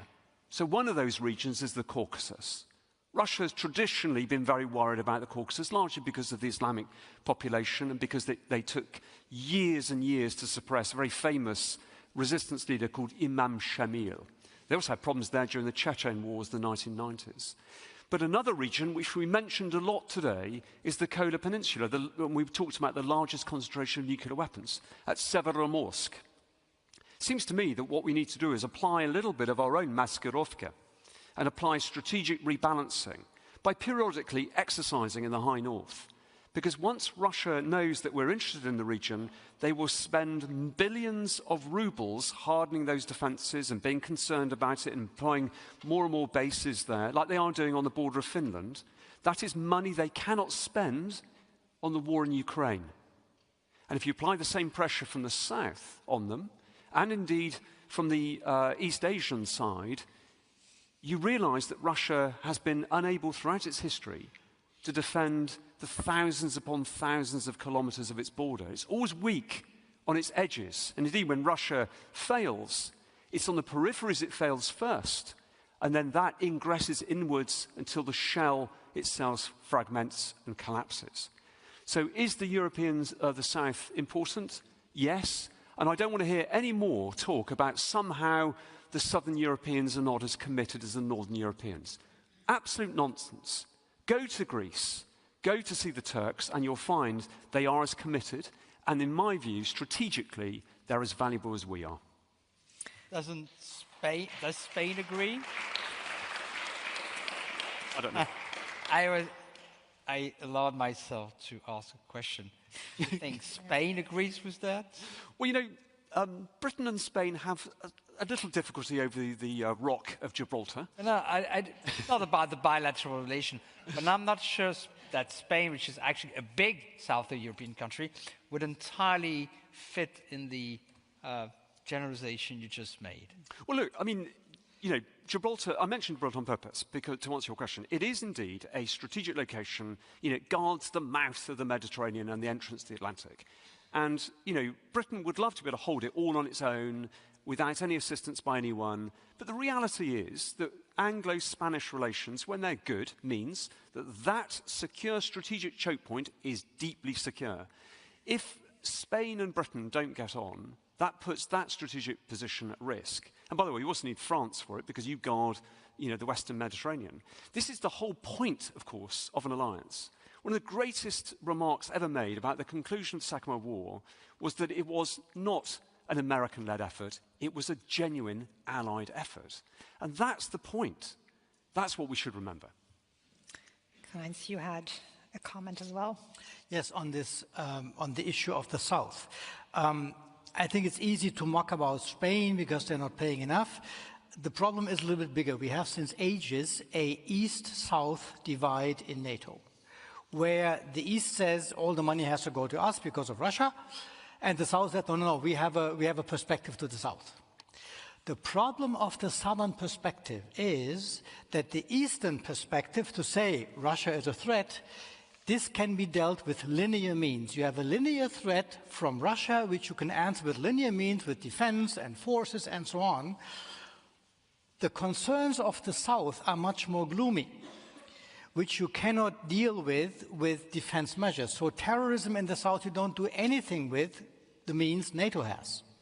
So this gap will not go away.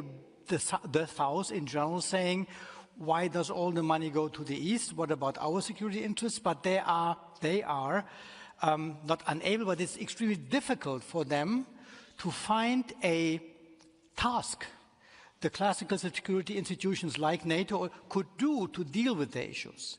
And this is something which is fundamental. Then, of course, you have different governments who do different things, but it is, yes, France could, certainly Spain could do more, but it's not only Spain, it's a general difficulty.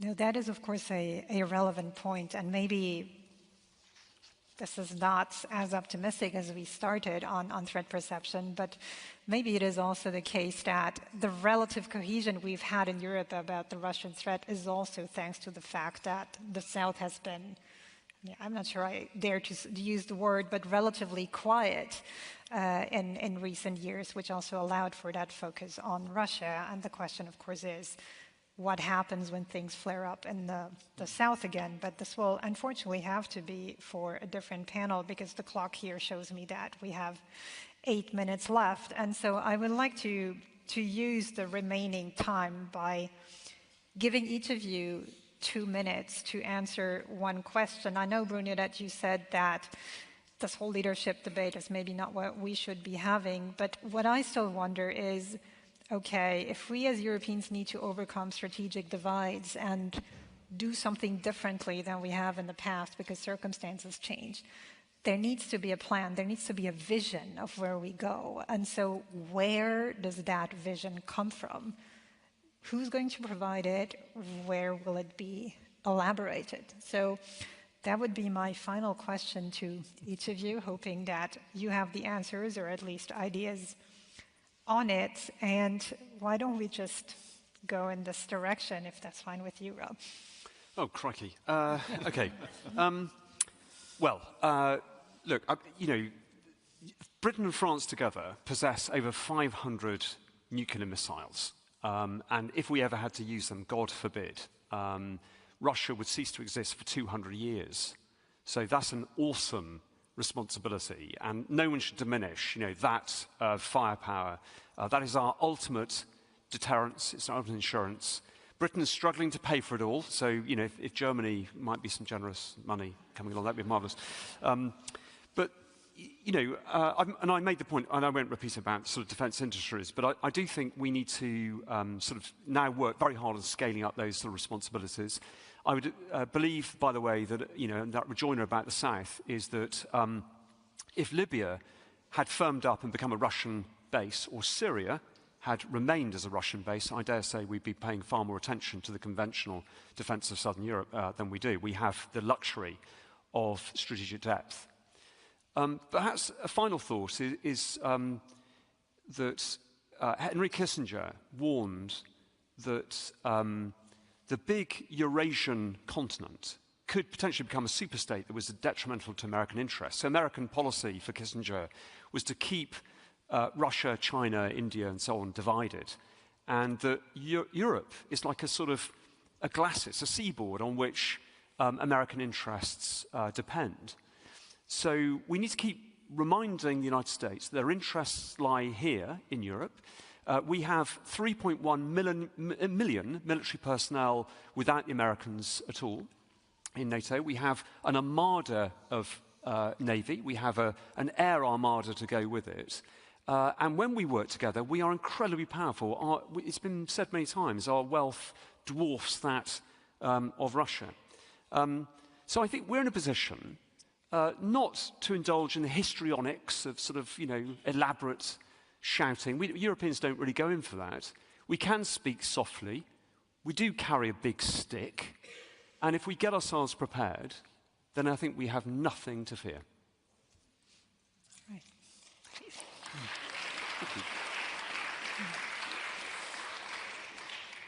I don't want to play down the vision thing, but I have problems with these visions, because we had a famous German Chancellor, Helmut Schmidt, a social democrat, a nice guy anyway, who was once asked what is his vision, and he said, who has visions should see a doctor.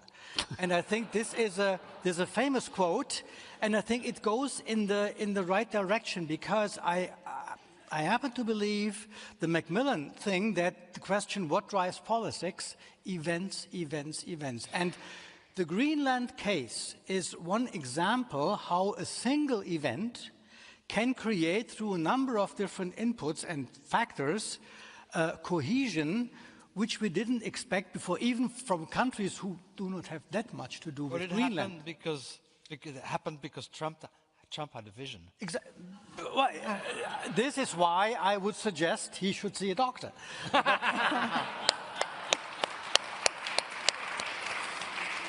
So, to come to a serious point back, I honestly think that these events which we have, and there certainly Trump is one of those. I mean, we had tons of wake-up calls in Europe, which we all overslept. Now it is something where Europe is confronted with a real threat from within, and then it works. Not as quick as possible, not as good as possible, but step by step. So I honestly think that that Greenland is an example on where it should go and where cohesion could come from. All right, a strong anti-vision argument here. Well, I would agree with Karl-Heinz that vision is something we analysts or commentators, we tend to use as a shortcut to what needs to be done. And political leaders, they know that change is about grind. It's about small steps, hard-fought steps every day. And a big vision is to invite trouble when events happen. And I would say, especially at a time when institutions are in flux, when leadership is exercised in flexible coalitions, it's very hard to predict what will happen. Setting out a vision is almost a guarantee that you will look ridiculous in 3 days from now. And so I think, to answer your question, Barbara, I think it's still the right question. How do we move forward? And I think it comes from leaders who are able to not fall for the temptation to be anti-American. This will never be Europe's future. It cannot be. Then get the house in order. If you have the economy that has a surplus to invest in defense, then you're in charge. If you cannot invest, you're not in charge. This is about the economic foundations of strategic leadership. And then finally, channeling some of that economic surplus into defense capabilities with your friends and partners, that you share with your friends and partners. It's not, I mean, that sounds easy. And that's the vision leaders need to have. And without saying vision, it's very hard to do in the political landscape that Europe is. But I think this is what we should be looking for. Thank you. 2 points. Since Rob mentioned the nuclear element, I think this is one of the rare elements where the leadership has to be British-French. And I don't think anyone mentioned the very important Northwood Declaration of July 2025. For the first time ever, London and Paris both, one, committed themselves to de facto some form of nuclear protection for Europe, and two, basically opened almost all the doors to further nuclear cooperation among themselves. This was really groundbreaking. And I think whatever comes next will not be up to London and Paris. It will be up to the friends and allies, including Norway, Denmark another. What do you want? What do you need from us? That sort of conversation has been happening over the past 6 to 12 months. These conversations have happened, are happening. Frankly, Karl-Heinz and I and others on this panel, and Sten, I know, you have been following these debates for decades now. And I've never seen German leaders and experts talk about the nuclear deterrence question in Europe the way they have. I mean, it's really, most of the taboos, not all of them, thanks God, almost all the taboos are broken. So those conversations are fruitful now, and I think that whatever comes next will not be a British-French construct, but something we do with our friends and allies. Finally, a word of caution about 27, our national elections. I'm going to ask the question you didn't ask, because a lot of people ask me that question. But I'm going to be mildly optimistic. First of all, a surprise is always possible. Out of 3 elections, 2 of them in France over the past 15 years, 2 of them included surprises. We may still have pleasant surprises. And I honestly believe that if the national rally came to power in 27, I think its first priority would be to appear to the rest of Europe and the world as a, quote, normal, quote, responsible political force. They would not be eager to break with what they see, rightly or wrongly, with Gaullist principles or the tradition of foreign policy and defense. And the bad news is that I'm not sure what kind of leaders they would be. So it's a mildly optimistic take.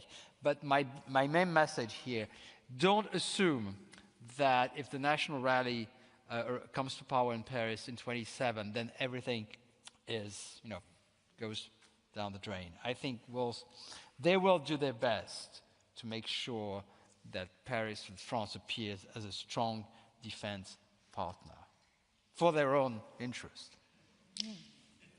Well, I'm very happy we got to end this panel on a mildly optimistic note.